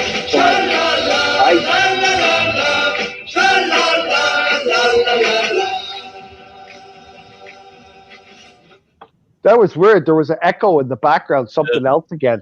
Yeah. You got something cool going on there, buddy. I don't know. Got all kinds of things happening here. Yeah. Yeah. It's all there. But you know what? We have there you go. We're pulling the pin at 11:30 and it's 11:20 already. So yeah, let's abandon this topic because can you go back to Stephanie's comment? She said something. Okay. Oh, okay. What did she say again? A lot of people are saying something. Yeah. No, Stephanie. Yeah, Derek's Yeah, you're right. You're right, buddy. Yeah, my son knows actually 3 people. Right. Yeah. No, I think it was the comment before that. No, it's bad. It's pretty bad. It's bad. But you know. Yeah, and Derek's absolutely right. And if anybody has that number handy, I had it handy last week, but for suicide hotline, actually, Cliffy, if you're out there, Cliff actually has worked in crisis support, and he's done a lot of good things and keeps. In fact, his job is really working with a lot of unfortunate people who have substance abuse issues and stuff like that. But you know what? Just reach out at least once a day. Call somebody and even if you call one person a day, Yeah. Well, I'll tell you a funny story here. Like, because I was at the players' bench for. Hang on, that's the one there. I don't want to interrupt you there, George, but that's the comment I was looking for. Yeah. Stephanie says, so when people get upset, it's because you assume everyone is doing the right thing and following the rules of protective measures. Right. I think most people are, and a lot of people are doing it because they're scared and because they don't understand what's going on. And then there's other people that's saying, you know what, I'm going to do the right thing because I care about my fellow man. So yes, what you're saying there, I think most of the people, I would say 85 to 90% of the people are doing the right thing. Yeah. Then you have your little pocket of, what do you want to call them? You want to call them jerks, dickheads, call them whatever you want to call them. But the ones that saying it's all bullshit, there's nothing out there, and they don't follow the rules, and they don't give a rat's ass about anybody. And unfortunately, they're the ones that get the spotlight, make the headline. Well, and they're the problem, and it's funny because my wife works with all the sick people in the hospital, and a lot of these younger people are in the hospital with COVID. Right. Yeah. Right. On a like I said, on a brighter note here, I was talking to him tonight actually. From the players' bench, I had regulars, and I have a regular there called Cliff, and he's 83 years old, right? Yeah. And he would be in the bench every Friday night. He'd give me a hard time because he wanted Roy Orbison or Marty Robbins. You know what I mean? I go, I'll get it in there for you, Cliff. So and I've known him for a few years. And when this started, he called me to see how I was doing. An 83-year-old living on his own. Nice. That's so cool. It is. It is brilliant. It just opened my eyes. So I was actually talking tonight, because he phoned me on Saturday, I think, right? He left a message. I thought, talk to Cliff. And we've been doing that. He'll call me to see how I'm doing, which is brilliant, He gives me a hard time even on the phone. He said to me something along the lines, he's from England originally. He's been here since the 60s. But he said, how are you coping with spousal abuse? I know that happened between you and Liz, right? And I said, no, nothing's changed. She said, gives me shit every day. Yep. Yeah, nothing's changed, Cliff. I just get, every day she gives me the, So there you go. But yeah, I think that's cool if somebody does that, 83. Someone brings his groceries and he's not been out of the house, but he worries about me, for God's sakes. You know what I mean? It's like, so that's the spirit, I say. Well, there's a person that cares, right? Not just for himself, but for other people. Yeah, it's brilliant. Yeah. And like I see people putting messages up, they don't agree with what I said. They're saying, it's more like 50%. But if you look around where I live and where I am, most people are wearing their masks. Most people, you see them when they go to the store, they're pumping the sanitizer. Yeah. I think up here, I'm totally right by saying 90% are doing what they're supposed to. I don't know where she's from. Yeah. But 2 weekends ago, believe it or not, I was down in Toronto helping somebody out. And I was actually surprised on how many people are not wearing a mask in Toronto. I haven't So- seen that. No, I've not been to Toronto, but even here locally, you know, in like Durham, like, you know, Mhm. everyone wears masks. I've never. I think in Durham, you're probably pretty good too. Like I said, I'm in a smaller town, but Yeah. from what I've seen so far, I think most people are doing their That's job. what I've seen. So when people say there's all these idiots out there, well, I haven't seen them. They've got to be. Oh, I somewhere. have. I Yeah, have. really? Yeah, no, I haven't And seen. I was surprised when I went to Toronto how many of those I saw. Wow. No, Yeah. that is crazy. And that's the problem. You have I'm not stereotyping here, but I think more the younger generations, they're kind of going, it's all bullshit, it's all government control, blah, blah, blah, blah, blah. And I'm not disagreeing with you. I'm No, not. Because it is, and I say the same thing. Mhm. It's just there are other people out there that are older than you that have already got some kind of physical conditions that makes them more susceptible to a disease. Yeah. And by you not doing your part, Yeah. you're putting other people in danger. And that's my issue. Yes, there's a whole other bunch of shit. You can say it's crap, it's conspiracy, it's whatever. Mhm. I'm not going to say no to that because I have my own theories. Well, yeah, there's always. But, you know what? When you're in public, everybody, please do your part, not for your sake, and I don't give a shit what you believe in, but there are other people out there that can get a lot sicker, a lot quicker and easier than you. So please do your part for them. Okay? Well, absolutely. And the one thing I noticed, because I go out and do some grocery shopping, right? And without naming names, but I was going to this big store, right? And I'd walk in there, you know, I'd have my mask on. There's like a sanitizer bottle there, and I hit it, empty, right? Empty. Well, that's just laziness on staff in that store. Yeah. So I thought, okay. And then I heard there was some cases in there, like at Christmas, December and January. So I thought, I'm not going to go in there for a while. I'm going to go somewhere else. So I went somewhere else, and you know, for the groceries. I walk in, I get asked questions before I even walk in. You know, the standards, have you been, you know, blah, blah, blah. I go like, you go to the fridge handles, you know, like to get your eggs and milk.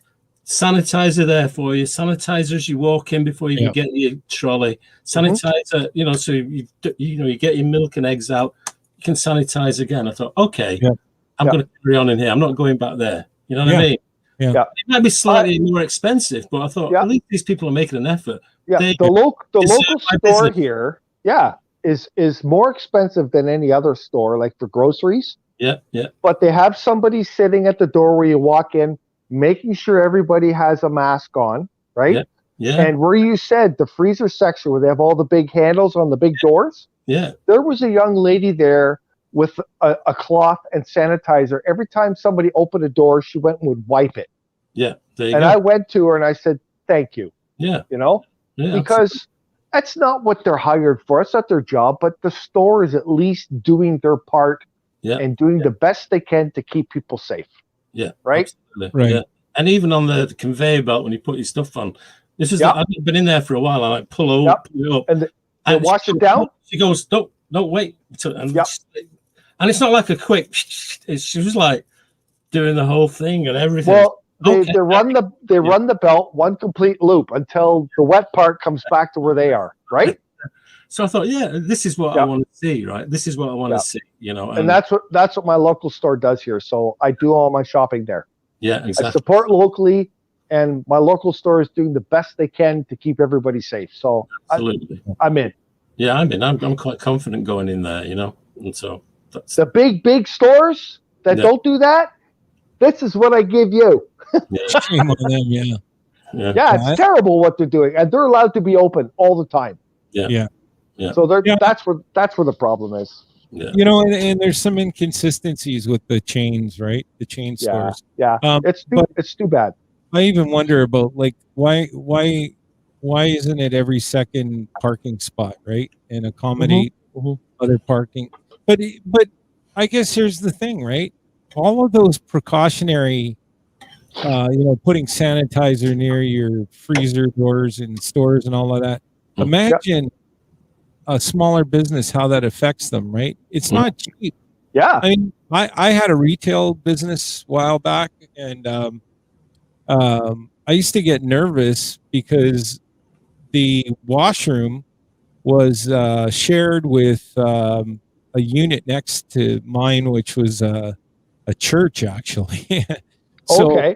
on the weekend, that's when they did their business, and mine was a guitar shop or whatever, and we Yeah. had lessons and stuff. But I used to kind of get nervous at having to supply all of the All the toiletries and stuff, right? Yeah, because I mean they come in and eat away the stock for the week, right? Well, not eat it, Yep. shove it up their bum or whatever they were doing. Right. So that was wrong. Sorry, Lord. Yeah. But it's I don't know. It's expenses that will kill a small business. It really hurts, right? They're called in corporate business. We used to call them paper cuts. So it's not the big losses that nail you. It's the little ones that creep up and all of a sudden become like its own little financial pandemic. So speaking of which, But on a better note, yeah. If you're a stock investor, there's some pretty good opportunities. Not GameStop. Gosh, stay away from those. But if you got in at the right time, and like Bitcoin and all of that, people are kind of bragging about, oh well, Bitcoin was a great move months or a year or so ago. Which, yeah, for sure. But everything about any type of investment, including Bitcoin, is you have to recognize, as Kenny Rogers said, when to fold them, because a lot of those are pump and dump stocks and investments that are going to be risky because you might pump a lot of money into it at the absolute wrong time. Nevertheless, it is a good time to be investing again because a lot of the returns actually, all things being said, good portfolio mixes were about 8% return. Please be smart about investing, because even Bitcoin and all that, they're amazing things to invest in, but there are so many scams going on right now where they will contact you saying they're from Bitcoin, and they will take all your money and invest it in Bitcoin, and you get to look at that account and watch it grow. Oh yeah, you were saying that. But as soon as you get to take some money out, you can't, because it's not in your name. It's in the person you talked to and gave the money to. They've invested it in their name. And don't fall for those. Don't, just be careful. You got me going now, because it's like, yes, definitely the duct cleaning service that calls. They call here all the time. Yeah, like, hello, my name is Sam. And I'm not. That's I got a lot of. Well, as soon as I hear that accent, I go, "You got nothing to do with fucking duct cleaning."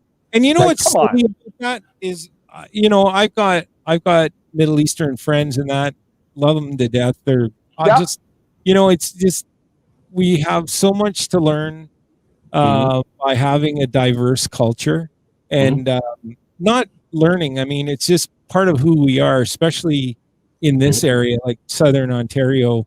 And even Northern Ontario is a lot more diverse than when I grew up there. But it's like these scams, right? That it's pathetic, and so I got to I like to have fun. So when I get a call now from the Revenue Canada scam, which comes from a call center in the Middle East, right? Yes. Because I actually had someone that kind of broke the I don't know, the act, I suppose. And because I said, because when I get that scam coming, and I can see it on my phone, so it'll say press 1, and I don't recommend this at all, because I'm just an idiot. But I like to mess with those guys, so I'll press 1, and then this so-called agent, will come on the phone and he'll ask me for my name, and I'll say, yeah, my name is Stuart, Stuart, not Ewart, and my last name is Horsley. So I'll spell that out. And what's interesting right away is that they said, they'd ask me for my social insurance number, so I give them something totally bogus, or unfortunately maybe somebody in Canada who doesn't even. But so they were like, okay, this is going a ways back. This has been going on for almost like a year and a half now. But they asked me to pull over one time. I said I can't do that. I'm on the 401, and they were very insistent, and they were going to Really? have me arrested and all this stuff. Right? Oh, fuck off! Really? Yeah, it was fun. So no, it was a good time. Like, because I like to go on with the ruse, and okay. So where can I go meet somebody and just give you cash? I'd love to do that, honestly, but I don't recommend that to anybody. It's just the Norway kind of, Irish in me. But well, that's the thing too. It depends what mood I'm in. When I get those calls, if I got nothing to do and I got a couple of drinks in me, I'll ride them and I'll carry on for a while and just do bullshit. But as soon as you get a phone call, folks, from anybody from the Canadian government, it's a hoax. Yeah. And this is totally. absolute 100% fact. The Canadian government will never, ever phone you. They will send you a letter. Yeah. So if it's Revenue Canada, whatever, you can play games with them or just hang up. But as soon as they ask you your name or your social insurance number, or if they ask you anything, you call their bluff immediately and say, if you're from the government, you would know that because you're calling me. What the hell do you want? Right? And I do that if I don't want to talk to them, and you hear silence for a second or two and they hang up. It's like, because they know you know, right? So absolutely.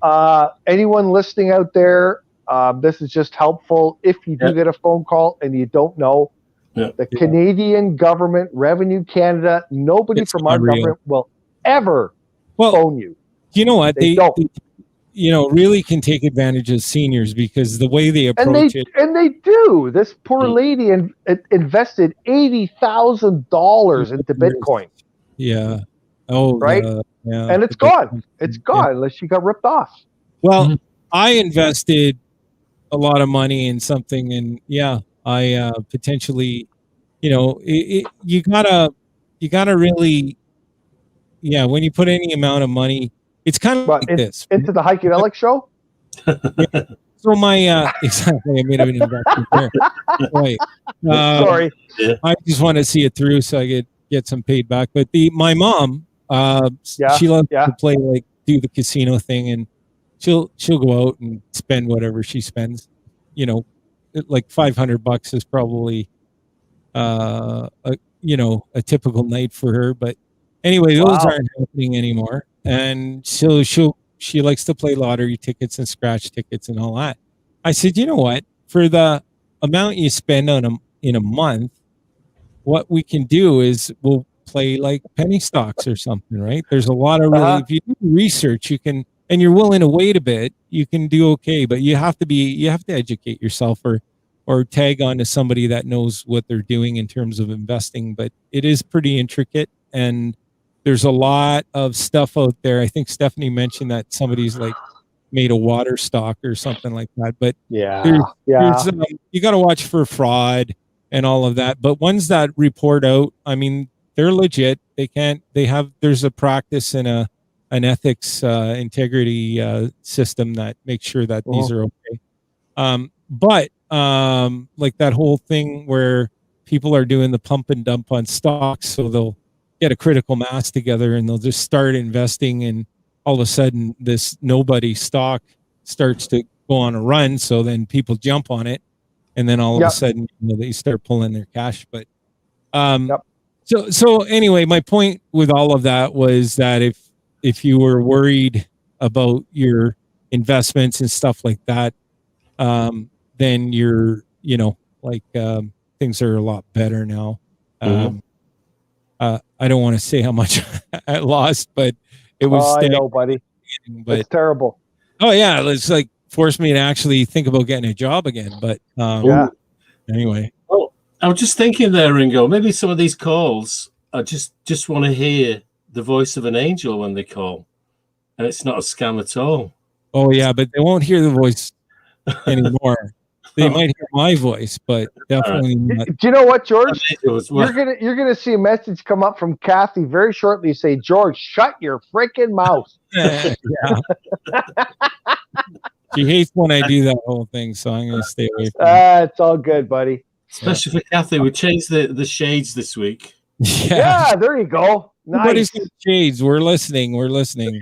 There you go. I can't see a bloody thing now, but So maybe that's- Peter's saying, "Oh, hey, Pete, good to see you on, buddy." He's Yeah. probably All right. And Say- Pete's right. Hookers and blow ain't invest in anything. Nice. Yeah. Hookers and blowing, investing, JR. Yeah. Well, I definitely wouldn't invest in blow.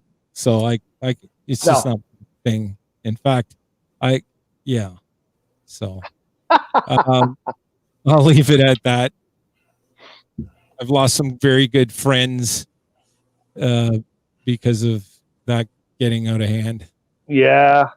More recently, and I like to think And you know what? We try to keep it down to fun topics and this and that, because I know as soon as we kind of stretch out to what's going on in the world and the COVID stuff, everybody gets excited. yeah. And the reason is, like, we don't want to push this and don't want to have a whole show about it, but people, it's in their face. And Yeah. people are frustrated. People are mad. Like I hear it from Alana too when she comes home from a shift at the hospital. It's like people are on edge. They're angry. Like you know what I mean? And it's everywhere. So we understand what you're saying. Don't get us wrong when we try to kind of like push the topic aside. We do care.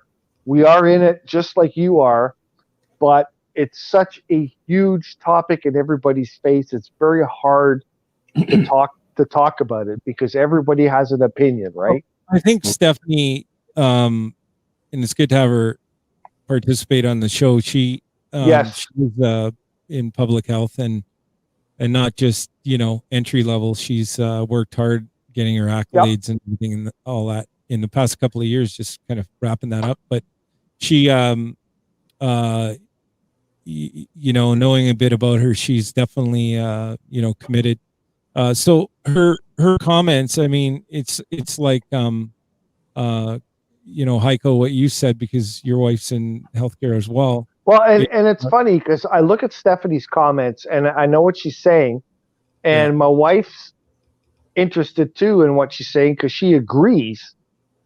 It's funny. The only thing my wife ever asks is, which hospital is Stephanie working in? I don't know if she wants to say that or not, like on Facebook. Probably not. I think it's a broader, like, is she local here or is Stephanie somewhere else? No, maybe just that. Whatever you feel like, Stephanie.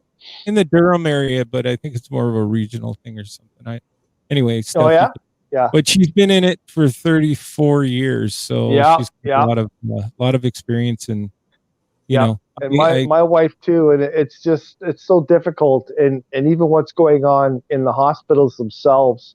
Yeah, the way they're being run by management is terrible, and I don't want to stereotype young nurses, but the new generation of nurses are very different than the older generation, and it's making it very difficult. Steph is saying she's a public health nurse. Okay, good stuff.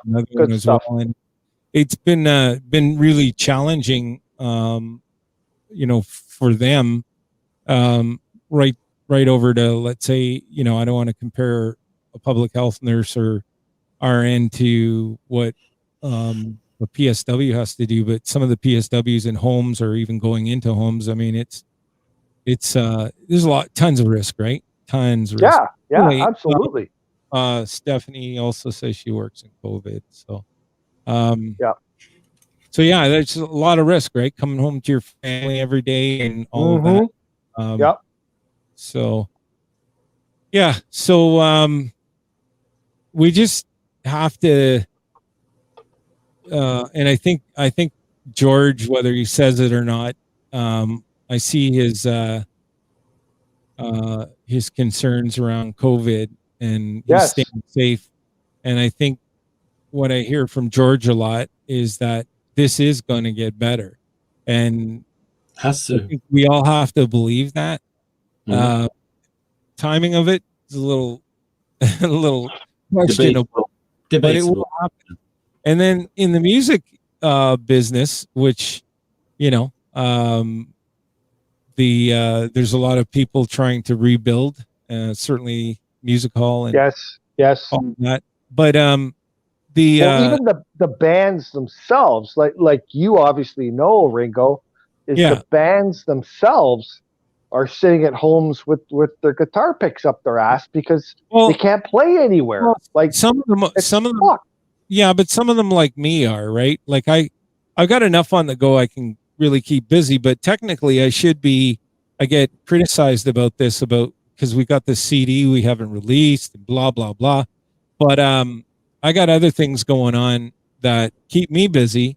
But I see musicians doing some amazing things. Like a Mhm. friend of mine has the Johnny Rock show. Up, he's from Sudbury area. Just an amazing musician, right? So there's a lot of single acts and some duos and stuff like that, and full bands that had done things on sound stages. And but anyway, they're doing their best to do virtual live performing.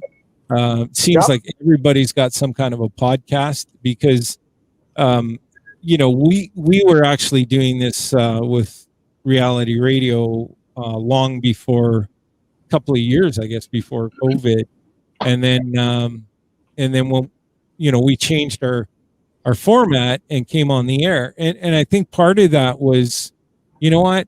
We've gone like a week without seeing anybody other than people around the house. It was kind of cool to come on and actually be on there with you guys and Terry at the time, the Yep. code. But and Terry and I used to, spend time on this video, sometimes till like 5 a.m, just surfing Yeah, I know. a lot of You guys were crazy stuff like crazy. UFOs but it was a way to connect, right? And Yep. and actually, I used to have these for a little bit. We started doing karaoke at my house and at the ranch, and then we would dial a few people in on I think it was house party or something, and Terry being one of them. We would just do karaoke, right? And then when we would have to do like smaller groups and that, I'd have a campfire out in the backyard, and then have Yep. a limited number of people that we hung around with anyway. And we Mhm. would do one night we did a live like a karaoke thing in the backyard, so it was really cool. But now we've gone to this point where we're forced to stay at home somewhat, and it's we just have to believe it's going to get better, and it will. It definitely will. But the Well, stuff that's and yeah, happening, there are things people could do because even today, I was out at a friend's place. They have a pond on their property, and there was 8 of us there, and we all got hockey sticks, and we fired some pucks around and had some fun. yeah, yeah, We're outside, yeah, okay, doing and stuff. we got hockey sticks. We're shooting pucks around. We're not hugging and kissing each other. So again, there's toboggan hills. There's all these things you could do with your family and with your kids. You can go Yeah, outside, do it. yeah, Everybody needs it. Even my cousin called me, said she's losing her mind because she's got a teenage son, and he's been cooped up in the house. And they look at stuff too, and they go, well, you know what? If this is allowed and people can go there, why can't I go to my friend's house and wear a mask? You know what I right, mean? They right, just want to hang out and do shit. yeah, So they're trying to find things too to keep it all together and stop people from going nuts. yeah, yeah, But for sure. I get, yeah, So I but kind of where I was going with the virtual stuff is it's kind of growing on us. Like the fact that we can do this, I enjoy, the social part of this every week with you guys. And then we're watchers and listeners and fans, and friends. And it's pretty awesome that we can interact. And then when you look at like the Soza group and, kind of linking all these bands together, there's definitely now I've noticed that there's a lot of businesses that are cropping up that, are looking to build like sound stages and do virtual shows and stuff. I hear there was one show, I heard it on I think satellite radio this week about a band that played where everybody was in the audience was actually in some kind of a bubble or a dome. Like independent. So they had 4 people to it. And there were a lot of interesting comments about it, but I think people are resourceful and they're trying out different things. I mean, some of the bands that have been playing the small clubs, socially distanced, and then they've got these kind of spit glasses or whatever in front of acrylic. And, is it gonna, I have my viewpoints being in the formerly in the mechanical and facilities business. I think the real culprit is if you take your mask off, you're going to be at risk potentially of recycled air. And if you're in apartments and stuff like that now, you could be very well breathing your co-tenants or other neighbors' air. But so the rules are so simple. And the thing that pisses me off is these rules should be applied everywhere the same way. Okay? 6 feet apart, you wear a mask, keep your hands clean, and don't touch your face until you clean your hands. Or your ball. Don't touch your balls. Those rules are so easy. And they should be the same everywhere for everybody. And if everybody did that, would be good. Right? Like, I mean, I not to just totally derail us here, but I'm thinking about this and I'm thinking of people scratching their nuts. And like whether it's, I mean, sometimes you just have an insane urge to do it. And I know it happens with women as well, right? Well, I can't see your left hand right now. So are you scratching your nuts? Busted. Okay.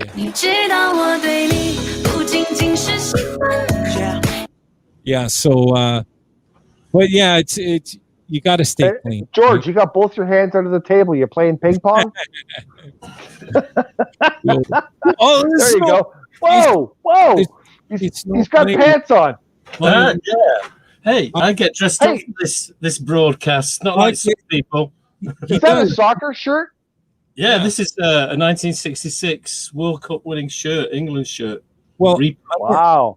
I'm wearing my, I'd like to say I'm Schvelt, but, it looks like I am in the God helmet. God helmet. Yeah. Is nice. One of these indie bands that are just incredibly awesome. So, I mean, we've done shows with them and stuff like that. And Hank over there. Excellent. He's just amazing, right? The band is just killer. Awesome. So, awesome. Yeah, I always support them when I can. But interestingly enough, I own. I wanted a whole 7-day supply of God helmet because for a while I actually I went to the Gulf Coast with my Harley and I was in the water. I should pull that video up. I was in the water with my God helmet T-shirt on. So I went to Daytona. I was going to say with your bike.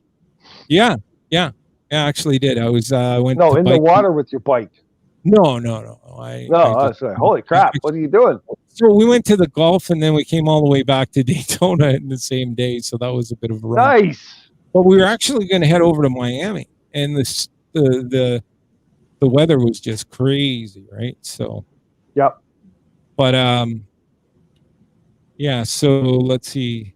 See me, I was on my bike too, and I went to a place where I met so many wonderful people. Like I want to retire there because the people make it what it is. They're just awesome. So Where? here, Where? East East Coast, Coast. Oh, East Coast lifestyle. yeah, it definitely is a lifestyle. I mean, I used to Oh go my to. God, the people there are incredible. I used to fly Hats to off to Newfoundland all once of you. a month. Yeah. They always used to ask me, like, how long I was staying, but they give you the shirt off their back, and the kitchen parties were pretty amazing. And I almost freaked Hey, the house what the hell are they talking about here? Someone's talking about somebody's nuts smell like fucking cheese. What the hell's going on here? From under cheese, I get that. They were saying your nuts smell like my nuts. From under cheese. How do they know what my nuts smell like? I don't know. They're from under. Exactly. Do you make one of those? Those vagina candles? Oh, here we go. No, I have no idea what that is. That sounds like a good sponsor to me. Let's attract those sponsors. No, yeah, that would be a great sponsor to have. But what, vagina candles? I'm just saying. A few famous actors. Yeah, I don't know. Who's telling me about that now? I don't know. You guys have lost me now. No, so it's a vagina scented candle, and there's a lot of famous people who have. Yeah, no, it's a thing. It's a thing. Look it up.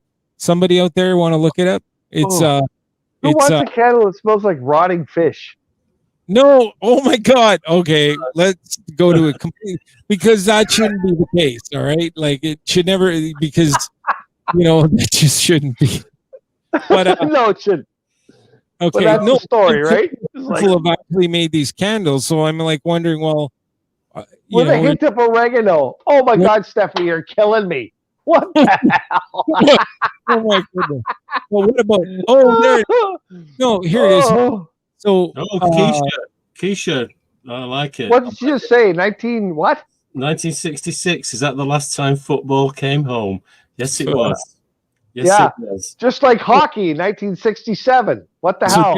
Derek says Gwyneth Paltrow, and he's absolutely right. So she's got one of these. Started this. Did she start a company, or how did that work? Well, she hung out with Iron Man. That's all I know. Yeah. So anyway, but I liked her in Shakespeare in Love. I thought she was great in that. Yeah. Okay. And the one where she played, like, what was it called with Jack Black? Oh, I was just thinking of that movie too. That was a great movie. Shallow, something shallow, something like that. Yeah, Shallow. Yeah. Shallow Hal. Yeah. Shallow. That was a good movie. Oh, actually, you mentioned Jack Black. Go on his. I think he's got a YouTube site, but there's these great videos where he's out in his backyard. He's got a nice little pool out there, but he does these crazy videos where he's dancing around in a Speedo. Oh, nice. Yeah, it's pretty good. I do that here in the backyard, and all the coyotes start howling. I don't know what's going on. I'm gonna reach out to Jack Black and see if he'd be on a show. That would be a killer show. He does a tribute.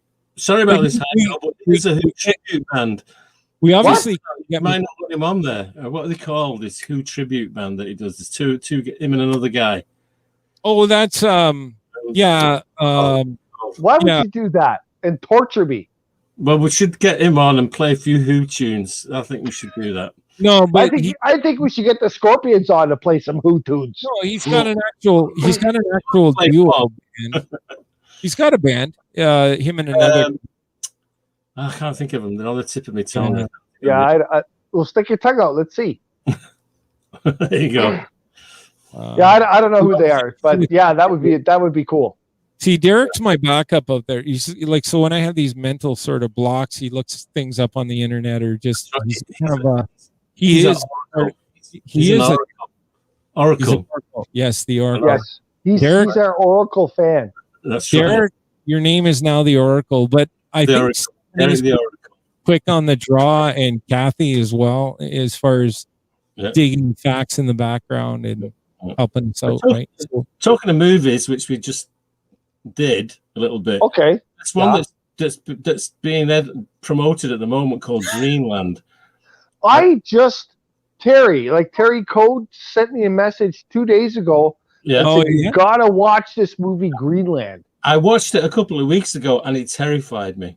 Yeah? Wow. Absolutely terrifying. So yeah. what's it about? It's about, well, I don't want to spoil anything, but it's about, if a comet hit the Earth again, like back in, It's a natural disaster type natural movie. disaster. But it's all right. You think, okay, but it's how social behavior changes. Isn't Yeah. it that the only And that's- place safe on Earth was Greenland and everyone's trying to get there? Well, you have to watch the movie for that. Okay. Okay. Yeah, but I want to see it too. Like Terry said, watch it, and Oh, yeah. it sounds like it'd be something. I was to see. watching it, and I'm like, holy shit, man! I've not been. I mean, I love going to the movies, and I can't sit at home and watch a movie. Big screen, great sound. Yeah. Nothing beats being in a theater, disappearing into the dark for 2 hours, and that's it. But to sit at home and watch it, but I thought I've got to start doing this, right? So I'm going through all these new releases, and I go, oh, okay, I'll watch this, and I'm like, oh my god! But you know what, George? You got to set yourself up. Mhm. I have got a TV that I'm looking at right now that has our show up on it, and I'm not looking at my phone. I'm looking at the TV. You're right. I got a massive TV on the wall. I have a kick-ass fucking sound system. Yeah. So when I watch a movie here, oh, it's good. I'm at the theater. Like there's no difference. Oh, there is to me. Oh, there is this huge difference. I have it set up so nice. Yeah, I can do that too, but I didn't watch a movie for about, I don't know, 10 months almost. And the other week I thought, there's all these movies that are coming out and I've missed that are like current. And I started watching them. And I watched about 3 in one day. Yeah. And Greenland was one of them. And I thought, oh man, yeah. So I'd recommend that. So and I do that here, and I'm very content. I'm happy. I got my drinks. I got my snacks. I got whatever. Yeah. When I go to the theater, you got some assholes talking behind you. You got the kid kicking your chair. You got dickhead over there smooching. You see, you're going at the wrong time. I go to the 10 o'clock shows. Yeah. Right? That's when I go, and if there's more than 3 people in the theater, it gets claustrophobic to me. Yeah, Right. see? Theater to yourself. But you could do that. Where I live, I have to drive over an hour to get to a theater. I get that. I got a position now. That's what I'm saying. I find it hard because I never did that. But I would know the staff on the counter selling the popcorn. You know what I mean? Okay. Say hi to the cleaning ladies coming in. I Knew me years ago from the bar. They go, hey, and it's just the whole experience is what I miss. You know? That's what I miss. No, you're right. Right. And it's just that, I got banned. We have a theater.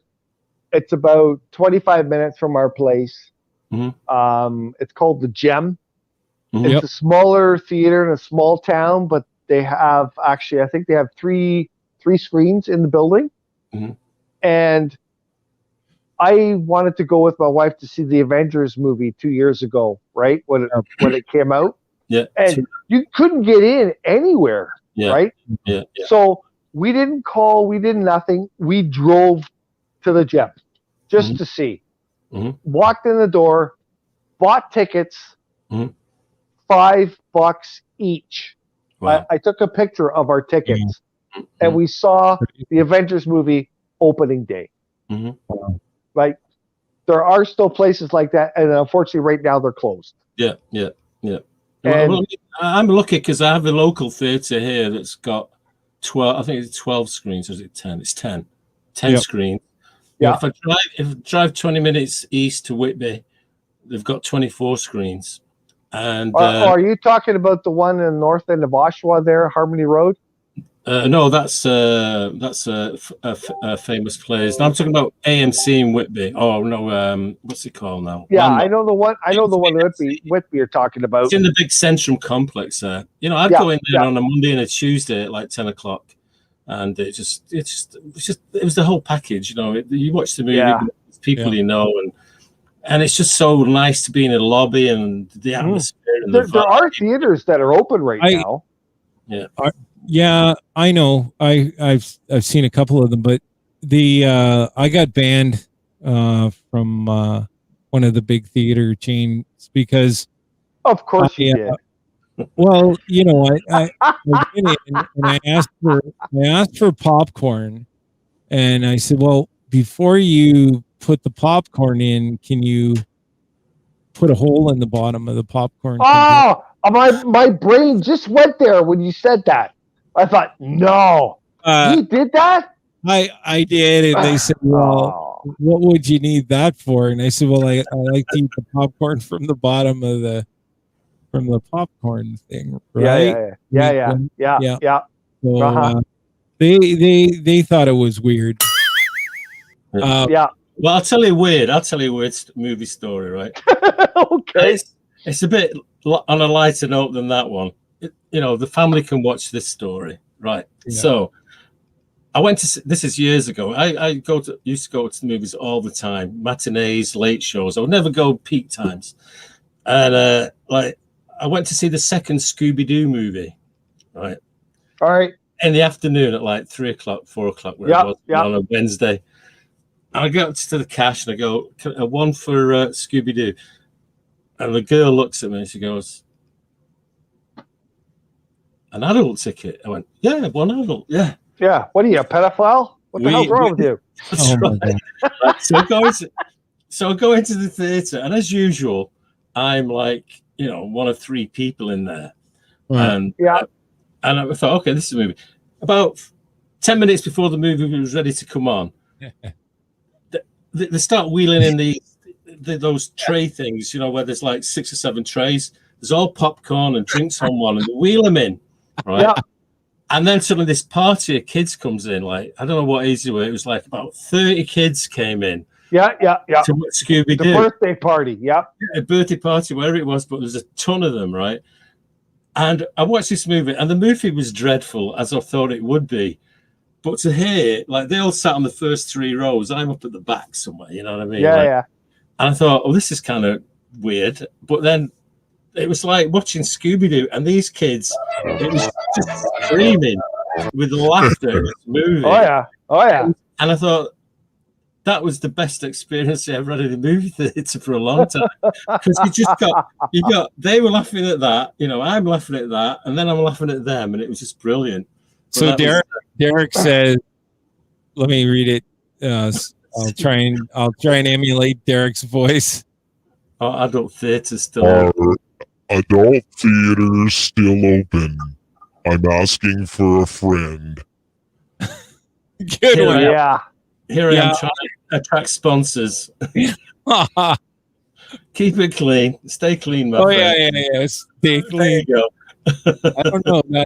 That might be tough. Yeah, so we may never get any sponsors. I'll tell you another story, another movie story. But I went to see this dreadful film called Glitter. Oh, yeah. Why would you even go see something called Glitter? Well, right away, I would go, no, not a chance. Right, so it's a movie about like the Studio 54 era. Is that set in that time? And it was about a singer. Mariah Carey played the singer, right? Okay. And so, like, I thought I'll go and see it because I love that era. I love my disco music. I'm a disco derelict trapped in a rock and roll body. But so there's only me in the theatre. I was on my own. Really? Yeah, I was just on my own. Must have been a great movie. I just went for the music and the vibe from like 81 to 83, wherever it was. And the music was fantastic. The film itself is crap, but just listening to it in 5.1, whatever they're doing, I thought, this is great. Anyway, about 3/4 of the way through this movie, it went like, you know, the sound goes, you know, I thought, it'll put itself right in a second. So I'm watching it, and this kept going on. And I thought, I should really go and tell somebody, right? So I went out into the foyer, and there's like 2 young guys there, you know, in all the uniforms, you know, my name is whatever. Yeah. Said, excuse me, I said, the movie in Theatre 9 is that the audio has just gone totally. And they went, okay, sir, we'll sort that out for you. I said, like, Theatre 9. I went, Theatre 9. And they looked, both of them looked at me, and they went, are you watching Glitter? Glitter? Are you watching Glitter? And I went, oh, yeah. And it's like, What's Weirdo. wrong with glitter? I'm watching Glitter, and what about it? Yes. What? I'm watching glitter. Can you wankers? Anyway, I'm- sponsors, you I know, this want is what you glitter. promote. Just Wow. sponsor us. I've got more. Of those. I still remember one of the last times I went to a theater. My buddy, he always wants to sit right at the top in the back row. Yeah. And I go, what the hell? Those are shitty seats. You got to sit in the middle, Yeah. right? Is he short? Right in Is the he- middle of the theater, you get the best seats, right? a Everything, minute. the I shouldn't sound, be everything. short. Is he like vertically challenged? No. He's just like, yeah, every time I go to movies, I get these fucking kids behind me kicking my seat and shit. And he's just angry, right? Yeah. So I talk him into it. I said, come on, man, let's sit in the middle of the theater. We'll get the best seats, whatever. It's going to be good. Doesn't he get a kid behind him kicking the back of his freaking seat? Yeah. well, Oh my God. Just slap him on the back of the head. Holy shit. So That's when I'll you tell take you- a drink of your big gulp and you miss your head and you Yeah. dump him, right? So well, No, I actually turned around and I told the kid off and I told the parent off and I said, look, yeah. right? Well, If you can't control your It's freaking like- child, go sit in the corner somewhere where he's not kicking somebody. yeah. Well, I had an experience Brady like little that. fight up your ass. Yeah. Here's an experience I had when someone's yakking away during the movie. Right, I was actually in Pickering when there used to be a movieplex there. No way. Right. Out near White's Road, and it was a Jackie Chan movie, and it was like Shanghai Nights, so one of those movies, right? And there's only about 6 people in the theater, but behind me, like from me, was this couple and they're yakking, right? I know. And I got up. I had a flat cap on at the time, like one of the flat caps because it was Yeah. I still had my flat cap on, and I'm listening to this banter going on, and I went, right, okay, I have to say something here. Yep. So I just got up and kind of walked along the row to where they were sat. This couple that I could hear just nyek, nyek, nyek, nyek. And I went, what the fuck are you here for? You to watch a fucking movie or like talk? And I looked at the couple and it was a massive big dude, black dude with his girlfriend, right? Yeah. And you could see my silhouette on the screen because I was like stood in the light, you know what I mean? So this long-haired like guy. Yeah. And the guy, I thought he's going to like bot me one. He's going to just get up and, and he didn't. He just like shrank into his seat, you know. And the other people that were in the theater went, yes. And well, you know why? It's not you against him. Yeah. You're in a public place. So, and that's why I will stand up and say shit in the theater because everybody's going to hear what I say. Yeah. And everybody has heard them talking through the whole show, right? Yeah. Theaters are great. There's nothing like that experience like in a galaxy far, far away, there's the atomic ballroom. We'll have lots more stories in the atomic ballroom. As long as everybody shuts up, it's awesome. Yeah, it's awesome, absolutely. Yeah. I've had a few of those. I've had a few stories. Yay, everybody shut up. I'm gonna. Plus the people in front of you that get up every 20 minutes to go pee. Yeah, that's gonna have to come past downer right there. Yeah. But anyway, that's enough of that. Right. Yeah, we got to wrap up because I think it's just like. Yeah, it's been a long show. Yeah, it's only 3 hours almost. Are the fans still with us? Oh yeah. Are they still watching? Yep. Or are they just chatting with each other? No, well, back to like Stephanie and Derek are still talking about the. Let's catch up on that conversation. She's talking about coming or going. It's adult theaters. The floors are still sticky. Stephanie says, and then Stephanie, what kind of movies you going to if the floors are sticky? Come on. And then she says it depends on the shoes you wear. I can tell whether I was coming or going. Hey, have any of our fans contacted the show yet? to see if they could get on the show, because I would love some of these fans to be a part of our show one night. Well, I think maybe next show we'll put something out to a few people and we'll see if we can get them on. We were going to try and get we'll throw something out there. They'll have to contact us, and if they do, we'll put them in a little raffle, and we're going to pick a guest and have them on the show for half an hour. Like that'd be so cool. So Derek says wrap up 6:30 comes early. So yeah, and Peter's Derek, don't be such a girl. He's got to get up at 6.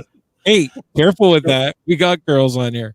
I know, but the girls are tougher than the boys here. Look at them. Well, I gotta get up early. Stephanie's got to get up probably early in her. Yeah, but I don't hear her complaining. Oh, but let's wrap it up, and then next week it's another Monday night, and looking forward to it. So thanks for sticking it out with us, and it was a good time. Oh, it's fun. So you guys got the last words to throw out there? Anyone to promote, whatever, or just give a finger to? You guys good? Well, check out my Facebook page. You can see some of the stuff I do for the show, and yes, you do. It's awesome. Like you guys should check out what George does. It's really George Andrew on Facebook. I'm there. That's all it takes. Love to hear from you. Yeah. Well, all right. I want to thank the people that were a part of the show tonight. I'm just going to put my head down so I can read my notes. I write everybody's name down all the time. Yeah. But I got to thank Derek, Keisha, Phil, Cliff, Kathy, Craig, Stephanie, and Peter. You guys have been a part of our show like you are almost every single Monday. We love our fans. We love to get some new fans. And let's keep this ball rolling, let the show grow, and get some more sponsors in here. And it's going to be a good thing, right? Yeah. Just imagine if the COVID crap ends in the middle of summer, we're going to have Heikadelic show parties, and it will. It's going to end. We're all going to get together and have an awesome time. It's going to end. Yeah. Sure. All good and bad things come to an end. So there you go. I know, eh? Good or bad, they all come to an end. So anyways, folks, stay dancing. We're going to wrap up another edition of the Heikadelic Show, and we're going to see you guys next Monday at 9:30 when we all get down and dirty. See you guys next week. Stay safe.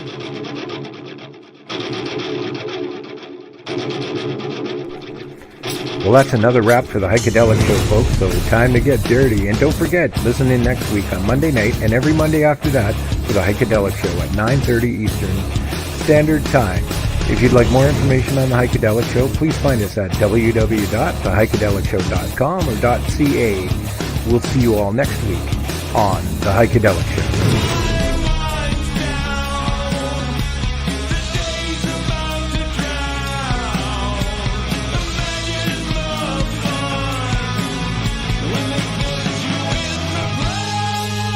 If you're interested in becoming a sponsor for the Heikadelic Show, it's easy. Just send us an email at info@theheikedelicshow.com. Meanwhile, you can browse our website at www.theheikedelicshow.com or .ca. Click on our sponsor tab and find out more information on sponsorships. Thanks for joining the Heikadelic Show, fans.